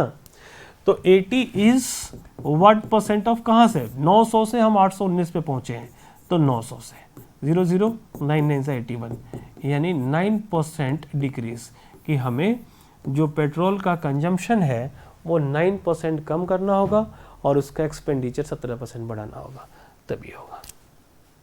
चलते हैं आगे, एक बार इसका आंसर वेरीफाई कर लीजिए कि ऑप्शन में 9% है, ये आंसर होगा। ठीक, आगे के क्वेश्चन को देखिए। वह मूलधन क्या होगी जिस पर 5 वर्षों के लिए अर्जित साधारण ब्याज 5500 रुपए है और 2 वर्षों के लिए अर्जित चक्रवृद्धि ब्याज 2288 रुपए है। मान लीजिए कि दोनों स्थिति में ब्याज दर एवं ब्याज दर समान है, रेट ऑफ इंटरेस्ट दोनों में इक्वल है, और ये पूछा क्या है? मूलधन, प्रिंसिपल। तो इसको हम क्या कहेंगे? तो 5 वर्षों के लिए साधारण ब्याज कितने हैं? 5 ईयर में सिंपल इंटरेस्ट 5500 है, और हम जानते हैं कि सिंपल इंटरेस्ट हर साल का इक्वल होता है, कभी भी डिफरेंस नहीं होता, ज़्यादा कम नहीं होता। तो एक साल का एसआई कितना होगा? 1 ईयर का एसआई 1100। क्लियर है? अब बोला कि अर्जित चक्रवृद्धि ब्याज 2 साल का 288 है, तो चक्रवृद्धि ब्याज 288 है, तो कंपाउंड इंटरेस्ट को हम आधा नहीं कर सकते। कंपाउंड इंटरेस्ट 2 ईयर का इतना है, तो इसको हम आधा नहीं कर सकते क्योंकि हर साल का कंपाउंड इंटरेस्ट अलग अलग होता है। लेकिन एक कॉन्सेप्ट इसके साथ चलता है कि पहले साल का फर्स्ट ईयर का कंपाउंड इंटरेस्ट और सिंपल इंटरेस्ट इक्वल होता है। तो अगर फर्स्ट ईयर की बात करें तो सिंपल इंटरेस्ट फर्स्ट ईयर में भी 1100 हुआ होगा और सेकेंड ईयर में भी 1100 हुआ होगा। अब 5 ईयर से हमको क्या मतलब? चलता रहे 5 ईयर, क्योंकि कंपाउंड इंटरेस्ट तो 2 ईयर का दिया है। तो अब फर्स्ट ईयर का भी अगर प्रिंसिपल सेम है, रेट ऑफ इंटरेस्ट सेम है, तो फर्स्ट ईयर का कंपाउंड इंटरेस्ट भी 1100 होगा। बोलो हाँ, ये एसआई है और ये सीआई है, तो 1100 क्या हो गया? कंपाउंड इंटरेस्ट फर्स्ट ईयर का। तो सेकेंड ईयर का कंपाउंड इंटरेस्ट कितना होगा? तो 2 साल में टोटल 2288 मिला है, तो फर्स्ट ईयर का हमको पता चल गया कि 1100 है, तो सेकेंड ईयर का क्या हो जाएगा? 8811, 1188। तो अब ये भी जानते हैं कि हर लास्ट ईयर का प्रिंसिपल अगले साल अमाउंट अगले के लिए प्रिंसिपल बन जाता है। तो इंटरेस्ट का इंटरेस्ट ये 88 रुपया एक्स्ट्रा कैसे मिला है? कहाँ कितना एक्स्ट्रा मिला है? 88। तो 88 रुपया जो एक्स्ट्रा मिला है वो इंटरेस्ट का इंटरेस्ट होगा, वो भी फर्स्ट ईयर वाले इंटरेस्ट का इंटरेस्ट। तो फर्स्ट ईयर का इंटरेस्ट 1100 है और इसकी वजह से 88 ज़्यादा इसमें मिला, तभी तो कंपाउंड इंटरेस्ट बना। तो ये कितना हो जाएगा? कि 88 एक्स्ट्रा है ओवर 1100 से, तो 88 इज व्हाट परसेंट ओवर 1100, 0 से 0 कैंसिल, ये 8, यानी रेट ऑफ इंटरेस्ट मिल गया 8%, कि रेट ऑफ इंटरेस्ट कितना होगा 8%। अब 8% सिंपल इंटरेस्ट के लिए भी है और कंपाउंड इंटरेस्ट के लिए भी है, कि ये जब 8% है इसका, तो जो एसआई है या पहले साल का सीआई है जो भी कह लो, वो प्रिंसिपल का 8% होगा। प्रिंसिपल का 8% मिला होगा पहले साल, प्रिंसिपल का 8% दूसरे साल भी, और इसका 8% कह लो, तो ये मिल गया इंटरेस्ट ऑफ इंटरेस्ट। और मैंने ये फॉर्मेट आपको बड़े अच्छे से पढ़ाया था।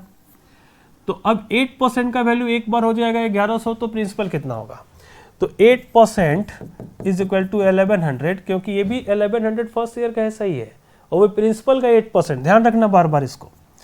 तो 100 प्रिंसिपल इज हमें ऑलवेज 100%, हमेशा मूलधन 100% होता है। तो 1100 बटा 8 करेंगे तो 1% का वैल्यू मिलेगा, इसमें 100 से मल्टीप्लाई कर देंगे तो प्रिंसिपल मिल जाएगा। अब कटा दो, तो ये 12.5 टाइम में कैंसिल हुआ, और ये डेसिमल से ये कैंसिल हो जाएगा, तो मिलेगा क्या 110 गुना 125, 0 के लिए 0, 11 5 जा 55 कैरी 5, 11 2 जा 22 एंड 5 27 कैरी 2, 11 1 जा 11 एंड 2, 11 1 जा 11 एंड 2 13, ये 13,750 रुपये हमारा प्रिंसिपल होगा। कितना 13,750 रुपये। देखते हैं ऑप्शन में है कि नहीं, यहीं पे है डी ऑप्शन 13,750। तो ये तो क्वेश्चन मैंने क्लास में, ये ऐसा कोई भी क्लास नहीं होगा जहां हमने मिस किया हो, हर क्लास में पढ़ा है। नेक्स्ट क्वेश्चन, ऋषभ और रोहित ने समान राशि का निवेश करके एक व्यवसाय शुरू किया। ये पार्टनरशिप से क्वेश्चन है, बड़ा ही लाजवाब क्वेश्चन है। आइए देखते हैं। ऋषभ और रोहित ने समान राशि का निवेश करके एक व्यवसाय शुरू किया। 4 महीने के बाद समीर 3.5 लाख रुपए निवेश करके उनसे जुड़ गया। हिंदी इंग्लिश साथ साथ है, आप पढ़ सकते हैं, आपके पास भी क्वेश्चन पेपर होगा। समीर के शामिल होने के 4 महीने के बाद रोहित, ठीक है, कुछ हम आइडिया लगाते हैं। ऋषभ रोहित, ऋषभ इधर लिख लेते हैं, और रोहित समान राशि का निवेश किया। Rishabh and Rohit started a business by investing equal amounts. तो जितना एक कैपिटल, जितना अगर इसने x लगाया तो इसने भी x लगाया।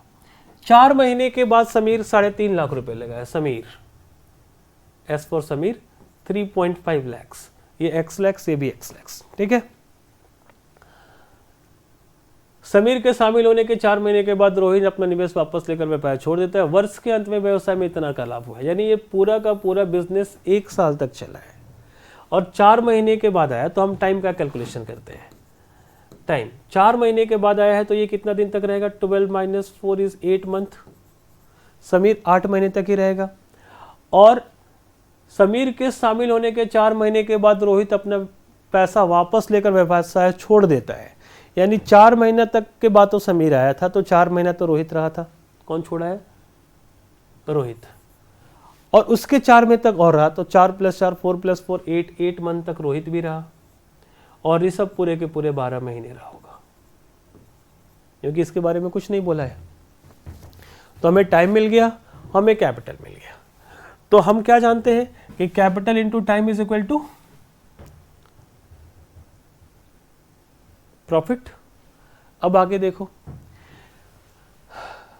टोटल प्रॉफिट कितना हुआ है, 56,550 रुपए का लाभ होता है, जिनमें से ऋषभ अपने लाभ के हिस्से के रूप में 2100, यह है ऋषभ जो पूरे साल रहा है, 21,750 रुपए ले लेता है। तो बचा कितना,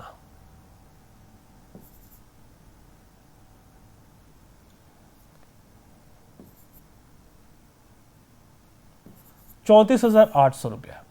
इसमें से किसका निकल गया, ऋषभ का। तो ऋषभ का निकल गया, तो ये किसका किसका है, रोहित और समीर का। समीर के लाभ के हिस्से के रूप में कितना भुगतान किया जाना चाहिए। अब समीर का पैसा पूछा गया है कितना है, तो आइए देखते हैं। पहले तो मंथ से मंथ सबका कैंसिल कर लेते हैं और टाइमिंग का रेशियो ले लेते हैं। 4 3 जा 4 2 जा 4 2 जा। तो ये है 3x, ये है 2x और ये है 7, तो ये इनका रेशियो है 3x 2x 7। तो जो ऋषभ ने लिया है 3x रुपीज, वो तो इसका और इसका रेशियो है 3x और 2x का, तो 3x रुपीज होगा ना 21,750 के बराबर, बोलो हाँ कि ये प्रॉफिट हो गया, capital into time is equal to profit. तो ये इनके प्रॉफिट का शेयर हो गया, रेशियो हो गया। तो 3x का वैल्यू कितना हो गया 21,750। तो यहाँ से x का वैल्यू निकल सकता है कि 21,750, तो x का वैल्यू कितना हो जाएगा 21,750 बटा 3, 3 सत्ते 21, 3 दूना 6, 3 पचे 15, 7,250। तो 2x इसका है ना प्रॉफिट, तो 2x का वैल्यू क्या हो जाएगा, x is equal to this, then 2x is equal to into 2। तो ये 0, 2 5 जा 10 के लिए 0 कैरी 1, 2 2 जा 4 एंड 1 5, 2 7 जा 14 कि 14,500 रुपये किसको मिलेगा, रोहित को। तो रोहित को मिल गया 14,500, ऋषभ को मिल गया था 21,750। या फिर जब ये किसका, रोहित और इसका था, तो इसमें से हम घटा लेंगे 14,500, तो हमें इसका मिल जाएगा। आपको इस समझ में आ रहा होगा। देखिए कैसे कि हमने तो यहाँ पर काम करके बैठे ही थे कि ये 34,800 जो रुपया बचा ये किसका है, ये है रोहित और सौरभ का। तो रोहित का भी हमने कैलकुलेट कर लिया कि 14,500 है। तो अब सौरभ का जो बचेगा दे देंगे 0,0,3,0,2, 20,300 रुपये, ऑप्शन बी कि 20,300 रुपये हम सौरभ को दे देंगे तो सेटिस्फाई हो जाएगा। ठीक है, तो इस तरीके से आपको सोचना होता है, जितना सोचेंगे उतना ही आपकी कैलकुलेशन पावर भी बढ़ेगा और टाइम भी कम लगेगा, एक्यूरेसी तो होगी। और मैं अपने कोचिंग में यही करता हूँ कि आपको सोचना सिखाता हूँ, इसीलिए मेरे पढ़ाने के टेक्निक का नाम है थिंक विदाउट इंक। कम से कम पेन चलाएं, ज़्यादा से ज़्यादा सोचें। आइए देखते हैं आगे। 80 1900 सैनिकों के लिए 90 दिन का पर्याप्त भोजन है। मेरा फेवरेट क्वेश्चन है, डायमंड वर्क में पढ़ाता हूँ। बहुत ही लाजवाब क्वेश्चन पूछा है। अगर ट्रेडिशनली जाओगे तो काफ़ी टाइम लगने वाला है, बहुत ज़्यादा मल्टीप्लिकेशन और डिवाइडेशन और सब्ट्रैक्शन एडिशन सब कुछ करना पड़ेगा, लेकिन उससे बचा जा सकता है थोड़ा सा सोच के। देखो कैसे, 1900 सैनिकों के लिए 90 दिन का पर्याप्त भोजन है। प्रत्येक सैनिक प्रतिदिन 700 ग्राम भोजन करता है। 56 दिन के बाद 500 सैनिकों ने शिविर छोड़ दिया। अब यदि प्रत्येक सैनिक 850 ग्राम भोजन करे तो शेष भोजन बाकी सैनिक कितने दिन तो करेंगे। तो देखो मैं आपको डायरेक्ट शेष भोजन निकालना सिखाता हूँ। हमको क्या चाहिए, हमको चाहिए रिमेनिंग फूड, शेष भोजन। और शेष भोजन को हम अगर रिमेनिंग सोल्जर से डिवाइड कर देंगे तो हमको रिक्वायर्ड नंबर ऑफ डेज मिल जाएगा। ठीक है, तो हमको रिमेनिंग सोल्जर तो पता है कि रिमेनिंग सोल्जर कितने हैं, कि 1900 सैनिक थे, 500 चले गए तो 1400 बचे, 1900 माइनस 500 बचे कितने, 1400। तो 1400 से डिवाइड करना ये पता है। अब रिमेनिंग फूड है कितना, लेकिन ये जो 1400 सोल्जर है ना, ये खाना ज़्यादा खाते हैं, एक दिन में 850 ग्राम खाते हैं। तो ठीक है, 850 ग्राम दे दिया, ज़्यादा इफिशियंसी वाले। अब खाना बचा कितना है, तो देखो कि 1937 90 दिन में खाना खत्म कर देते। 56 दिन के बाद कुछ सैनिक चले गए, तो 90 दिन के लिए टोटल भोजन था, 56 दिन के बाद चले गए हैं। तो अभी दिन कितना बचा है, 10 - 6 is 4, 8 - 5 is 34, अभी 34 डेज बचा है। आपको बस यहीं पे सोचना है कि 34 डेज का खाना बचा है कितने सैनिकों का, जो स्टार्टिंग से थे 1900, यानी 1900 सैनिक और 34 दिन खाना खाते तो खाना खत्म हो जाता। यही है ना शेष भोजन। ध्यान से सोचो कि ये जो 1900 सैनिक स्टार्टिंग से खाना खा रहे थे, ये और 34 दिन तक खाना खाएंगे तो खाना खत्म हो जाएगा, इतना ही खाना है। और ये लोग एक दिन में कितना खाते थे? 700 ग्राम। अब इसी खाने को 1400 सैनिकों से खिलाना है और वो कितना खाएंगे? एक दिन में 850 ग्राम। डायरेक्ट आंसर देगा, अदरवाइज और किसी भी मेथड से काफ़ी बड़ा होगा। इसको कट कर लीजिए, आंसर है 00 से 00 कैंसिल, और यहाँ से 10 से 10, 14 5 ज़ा 70 और 17 5 ज़ा 85 और 17 2 ज़ा 34। अब कुछ नहीं बचा, 19 2 ज़ा 38 कि 38 दिन तक 1400 सैनिक 850 ग्राम पर डे के रेट से खाना खा सकते हैं। ओके, कितना हुआ? 38। Option A is correct. आया मजा? तो थोड़ा सा लॉजिकल बनिए तो काम होगा। आइए, ये भी एक लाजवाब क्वेश्चन है। ये क्वेश्चन अब तक एसआई सिंपल इंटरेस्ट में देखा जाता था, कंपाउंड इंटरेस्ट में नहीं देखा गया, और देखा भी गया तो एसएससी सीजीएल या क्वांटम कैट की तरह यानी बड़े एग्जामिनेशन में देखा गया। पहली बार छत्तीसगढ़ के किसी एग्जाम में इतना बड़ा क्वेश्चन और इतना बेहतरीन क्वेश्चन पूछा गया है। तो आइए देखते हैं कैसा क्या सॉल्यूशन है इसका। एक आदमी अपने 2 पुत्रों जिनकी आयु 12 वर्ष और 16 वर्ष है के बैंक खातों में 1,15,260 रुपए का निवेश किया। निवेश इस प्रकार करना चाहता है कि उन्हें 21 वर्ष की आयु में 20% की वार्षिक चक्रवृद्धि ब्याज की दर से समान राशि प्राप्त हो, यानी अमाउंट रिटर्न हो। छोटे भाई का हिस्सा क्या है? कैसे करेंगे? इंग्लिश में भी ऐसा क्वेश्चन है, तो एक बार देखिए क्या सॉल्यूशन होगा।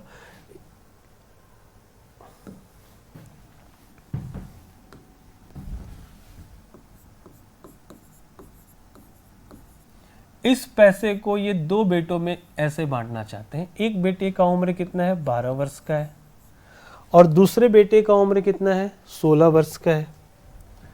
दूसरा 16 वर्ष का है, और ये रेट ऑफ इंटरेस्ट बैंक इनको कैसे पे कर रहा है? 20% पर ईयर। और ये चाहते हैं कि बच्चे कितने बड़े के हो जाए? कि 21 वर्ष के हो जाए, तब उनको समान राशि मिले। तो 21 वर्ष के बच्चे होंगे तब तक क्या कहानी होगी ये देखिए। 21 ईयर पे मैच्योर होगा इनका पैसा, तो ये 12 साल का है, तो इसका पैसा कितना दिन तक रहेगा? तो 12 and 9 21 ईयर होता है कि 9 ईयर इसका पैसा बैंक में रहेगा, ठीक है। और ये 16 साल का भी है, तो 21 साल तक ही। तो ये 21 साल का जब होगा तब इसका पैसा कितना रहेगा? 5 साल, कि इसका पैसा 5 ईयर तक बैंक में रहेगा। यानी क्वेश्चन ने हमें रेट भी दे दिया, हमें टाइम भी दे दिया। अब ये पूछा है कि छोटे वाले के नाम से, ये 12 साल वाला छोटा है ना, और ये बड़ा है, तो ये यंगर है, तो यंगर को वाई मान दिए, वाई फॉर यंगर। और ये यंगर है, छोटा है, वाई फॉर यंगर। और ये बड़ा है, एल्डर है, तो ठीक है, इसको हमने ई फॉर एल्डर मान लिया। ओके, अब आइए क्वेश्चन को सॉल्व करते हैं। हमारे पास टाइम भी है 9 and 5, और ये भी है, और अमाउंट इक्वल मिल रहा। तो आप CI के अमाउंट का फॉर्मूला जानते होंगे। अब ये CI है तो अमाउंट से चलेगा, CI से चलेगा, फॉर्मूले से चलेगा। क्या होता है? अमाउंट इज इक्वल टू, पूरा लिख देता हूं,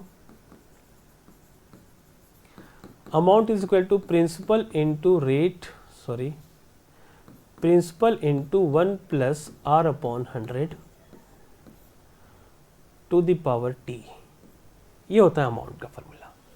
अब 2 बच्चे हैं, अब उनको पैसा बांटना है, तो पैसे बराबर होने चाहिए। तो हम कौन सा फॉर्मूला इंप्लीमेंट करें? तो इसी फॉर्मूले को 2 बार यूज करेंगे। कि एक बार प्रिंसिपल हमको नहीं पता कि छोटे बच्चे पे कितना लगाया गया, तो हम प्रिंसिपल, छोटे का ही प्रिंसिपल y माने थे ना, कि छोटे वाले में y रुपया लगाया गया है, बड़े वाले में e रुपया लगाया। या फिर ऐसा कर लो कि बड़े वाले में और छोटे वाले में, बड़े वाले में x रुपया लगाया गया और छोटे वाले में y रुपया लगाया गया। कुछ लोग x इतना माइनस x भी करके बनाते हैं, तो वो सॉल्व करें, मुबारक हो। हम ऐसे करेंगे, ठीक है, कि छोटे वाले के लिए पहले रखते हैं y, कि y का जितना पैसा इसमें लगा है वो 20% के रेट से कितने साल तक, टाइम 9 ईयर है, 9 ईयर तक इसका पैसा बैंक में रहेगा। तो जो पैसा मिलेगा यहाँ से उतना ही पैसा दूसरे का यानी x रुपए का 20% के ही रेट से 5 साल में ही मिल जाएगा। दोनों इक्वेशन समझ में आ रहा है। और ये दोनों का सम यानी x प्लस वाई का वैल्यू कितना है, x plus y is equal to ये है। तो एक बार अगर हमको x वाई का रेशियो मिल जाएगा तो दोनों को पैसा बांट सकते हैं। तो देखो कैसे मिलेगा। हम इस y को यहीं पे रखते हैं, x इधर मल्टीप्लाई में है तो इधर आके डिवाइड कर जाएगा। और इधर देखिए ये 20 पंजे 100 और ये भी 20 पंजे 100, तो 5 एकम 5 और 1, ये 20 एकम 20, 5 एकम 5 और 1 6, ये क्या बचा 6/5 का पावर 9। ये तो यहीं पर रहेगा, नहीं ये यहीं पर रहेगा, ये इधर आकर डिवाइड करेगा। ध्यान से एक बार फिर से एक लाइन बढ़ा ही लेता हूँ, नहीं तो थोड़ा सा हौचपौच जैसा मुझे लग रहा है। तो एक लाइन और सॉल्व कर लेते हैं कि y into 6/5 to the power 9 is equal to x into 6/5 to the power 5। ठीक है, अब देखिए कि y अपने जगह पर है और ये x आके इधर से डिवाइड कर रहा है। तो 6/5 टू दी पावर 5 अपने जगह पे रहेगा और इसके साथ जो है ये इधर आके डिवाइड करेगा 6/5 टू दी पावर 9। अब ये क्या हो गया, अब सर्ट्स का रूल क्या होता है कि अगर बेस सेम हो तो पावर घट जाते हैं, अगर डिवाइड में है तो y/x is equal to 6/5। Base same है तो सेम को ही कॉपी कर लिया 6/5। अब क्या हो जाएगा 5 - 9, पावर घट जाते हैं। रूल क्या है कि m/n या फिर ऐसा m to the power x upon m to the power y, तो हो जाता है mx - y। ये रूल था, इस रूल के अकॉर्डिंग हमने ये कर लिया। तो अब हमें क्या मिलेगा यहाँ से 6/5 टू द पावर -4। अब ये माइनस है तो अब प्लस करने के लिए ये इन्वर्स है, तो हम ये क्या हो जाता है कि 1/6/5 का पावर 4। अब फिर से इसको उल्टा करेंगे तो y/x क्या आ जाएगा, उल्टा हो जाता है 5/6 का पावर 4। ये नियम है सेट्स का। अब यहाँ से इसका मतलब है कि 5 का पावर 4 और 6 का पावर 4। 5 का पावर 4 होता है 625, 5 को 4 बार गुना करें, 6 को 4 बार गुना करिए तो 6 का क्यूब हो जाता है 216 गुना 6। अब ये क्या दे देगा y/x का वैल्यू कि 625 और बटा मल्टीप्लाई कर लो 6 दूना 1200 और 16 6 96, 1296। ये हमें रेशियो मिलेगा कि इसी रेशियो में पैसा बटेगा y/x। y कौन है, छुटका, y कौन है, छोटा भाई, यंगर, ये था छोटा भाई और ये था बड़ा। ठीक है, तो छोटे और बड़े का रेशियो लिखते हैं कि छोटे और बड़े का रेशियो, छोटा और बड़ा। छोटा कितना है 625 यूनिट और बड़ा कितना है 1296 यूनिट। दोनों को प्लस करेंगे तो कितना होगा 6 5 11 के 1 हासिल 1, 9 1 10 2 12 के 2 हासिल 1, 6 2 8 1 9 और 1 1921 यूनिट का वैल्यू कितना है 115,260। अब इससे कटोगे तो 1 यूनिट की वैल्यू आ जाएगी, ये 60 बार में एग्जैक्ट करता है, मैंने कटा कर देख लिया, अब भी एक बार कटा लेना। 1 यूनिट की वैल्यू 60 रुपीज़, क्योंकि ये रुपीज़ में था। तो छोटे का वैल्यू तो ये 60 से मल्टीप्लाई कर देंगे तो छोटे का आंसर मिल जाएगा 0, 6 5 30 के लिए 0 कैरी 3, 6 2 12 एंड 3 15 कैरी 1, 6 6 36 एंड 1 37। 37,500 रुपये छोटे बेटे के नाम से लगाया है, बाकी पैसा बड़े बेटे के नाम से, क्योंकि छोटे बेटे का पैसा ज़्यादा दिन तक बैंक में रहेगा तो ज़्यादा इंटरेस्ट मिलेगा और बड़े बेटे का ज़्यादा पैसा कम दिन तक रहेगा तो जो इंटरेस्ट मिलेगा दोनों का इंटरेस्ट प्लस प्रिंसिपल मिलकर इक्वल हो जाएगा। ठीक है, तो ये थी कहानी। 37,500 है आंसर, तो हमारा ऑप्शन बी करेक्ट हो जाएगा 37,500। मज़ेदार क्वेश्चन, मुझे तो बढ़िया लगा। आगे चलते हैं और देखते हैं क्या है इसमें। एक वस्तु का अंकित मूल्य 5,675 रुपये है और इसे 20% और 6.25% की लगातार 2 छूटों पर बेचा जाता है। Successive discount. यदि 25% का लाभ होता है तो वस्तु का क्रय मूल्य कितना प्रतिशत अधिक अंकित किया गया है। डिस्काउंट के थर्ड लेयर का क्वेश्चन है। मतलब देखो परसेंटेज या प्रॉफिट एंड लॉस से भी क्वेश्चन पूछा है तो रेट कंजम्पशन, और उसमें भी सेकेंड थर्ड लेयर का क्वेश्चन। अब ये लेयरिंग मेरे क्लास के स्टूडेंट ज़्यादा अच्छे से समझ रहे हैं, या फिर एक बार मैं आपको सजेशन दूंगा कि जो मैंने बेसिक मैथ सीरीज़ का वीडियो है हमारा पाथ आईएएस एकेडमी का, मेरा नाम अंकित सिंह है उनका, तो वो आपको एक बार देखना चाहिए।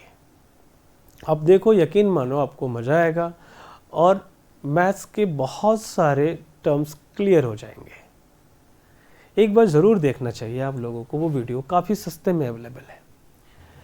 तो अब क्या होगा कि लाभ भी होता है, डिस्काउंट भी दिया जाता है और एमआरपी दे दिया गया, mark price, MP mark price कह लो या मैक्सिमम रिटेल प्राइस कह दो या एलपी कह लो, डिस्काउंट में सारा चीज़ क्लियर किया है। तो बोला गया है कि कितना % सीपी से बढ़ाकर, एमपी बनता ही ऐसे ही है, ये 100 रुपये का खरीद कर लाया, उस पर एक लेबल लगा दिया, स्टिकर लगा दिया, अपना प्राइस लिख लिया, तो कितना % बढ़ाकर लेकर यही पूछा है। तो ये पहले तो सक्सेसिव डिस्काउंट को निपटना होगा कि 20% और 6.25% का सिंगल डिस्काउंट कितना होगा। ठीक, तो इसको मैंने कई तरीके से बताया, उसी में एक फार्मूला भी बता रहा हूँ, बताया भी था। तो शायद वो स्टूडेंट जो नहीं किए मेरा क्लास वो देख लें कि सक्सेसिव डिस्काउंट का एक ये फार्मूला होता है कि XY/100, ये सभी लोग जानते हैं। तो कितना, एक बार 20, तो x की जगह पे रखते हैं 20, डिस्काउंट है तो माइनस, फिर 6.25 डिस्काउंट है तो माइनस, ये प्लस रहेगा, और फिर XY माइनस माइनस प्लस हो जाता है मल्टीप्लाई करके, तो 20 × 6.25 डिवाइडेड बाई 100।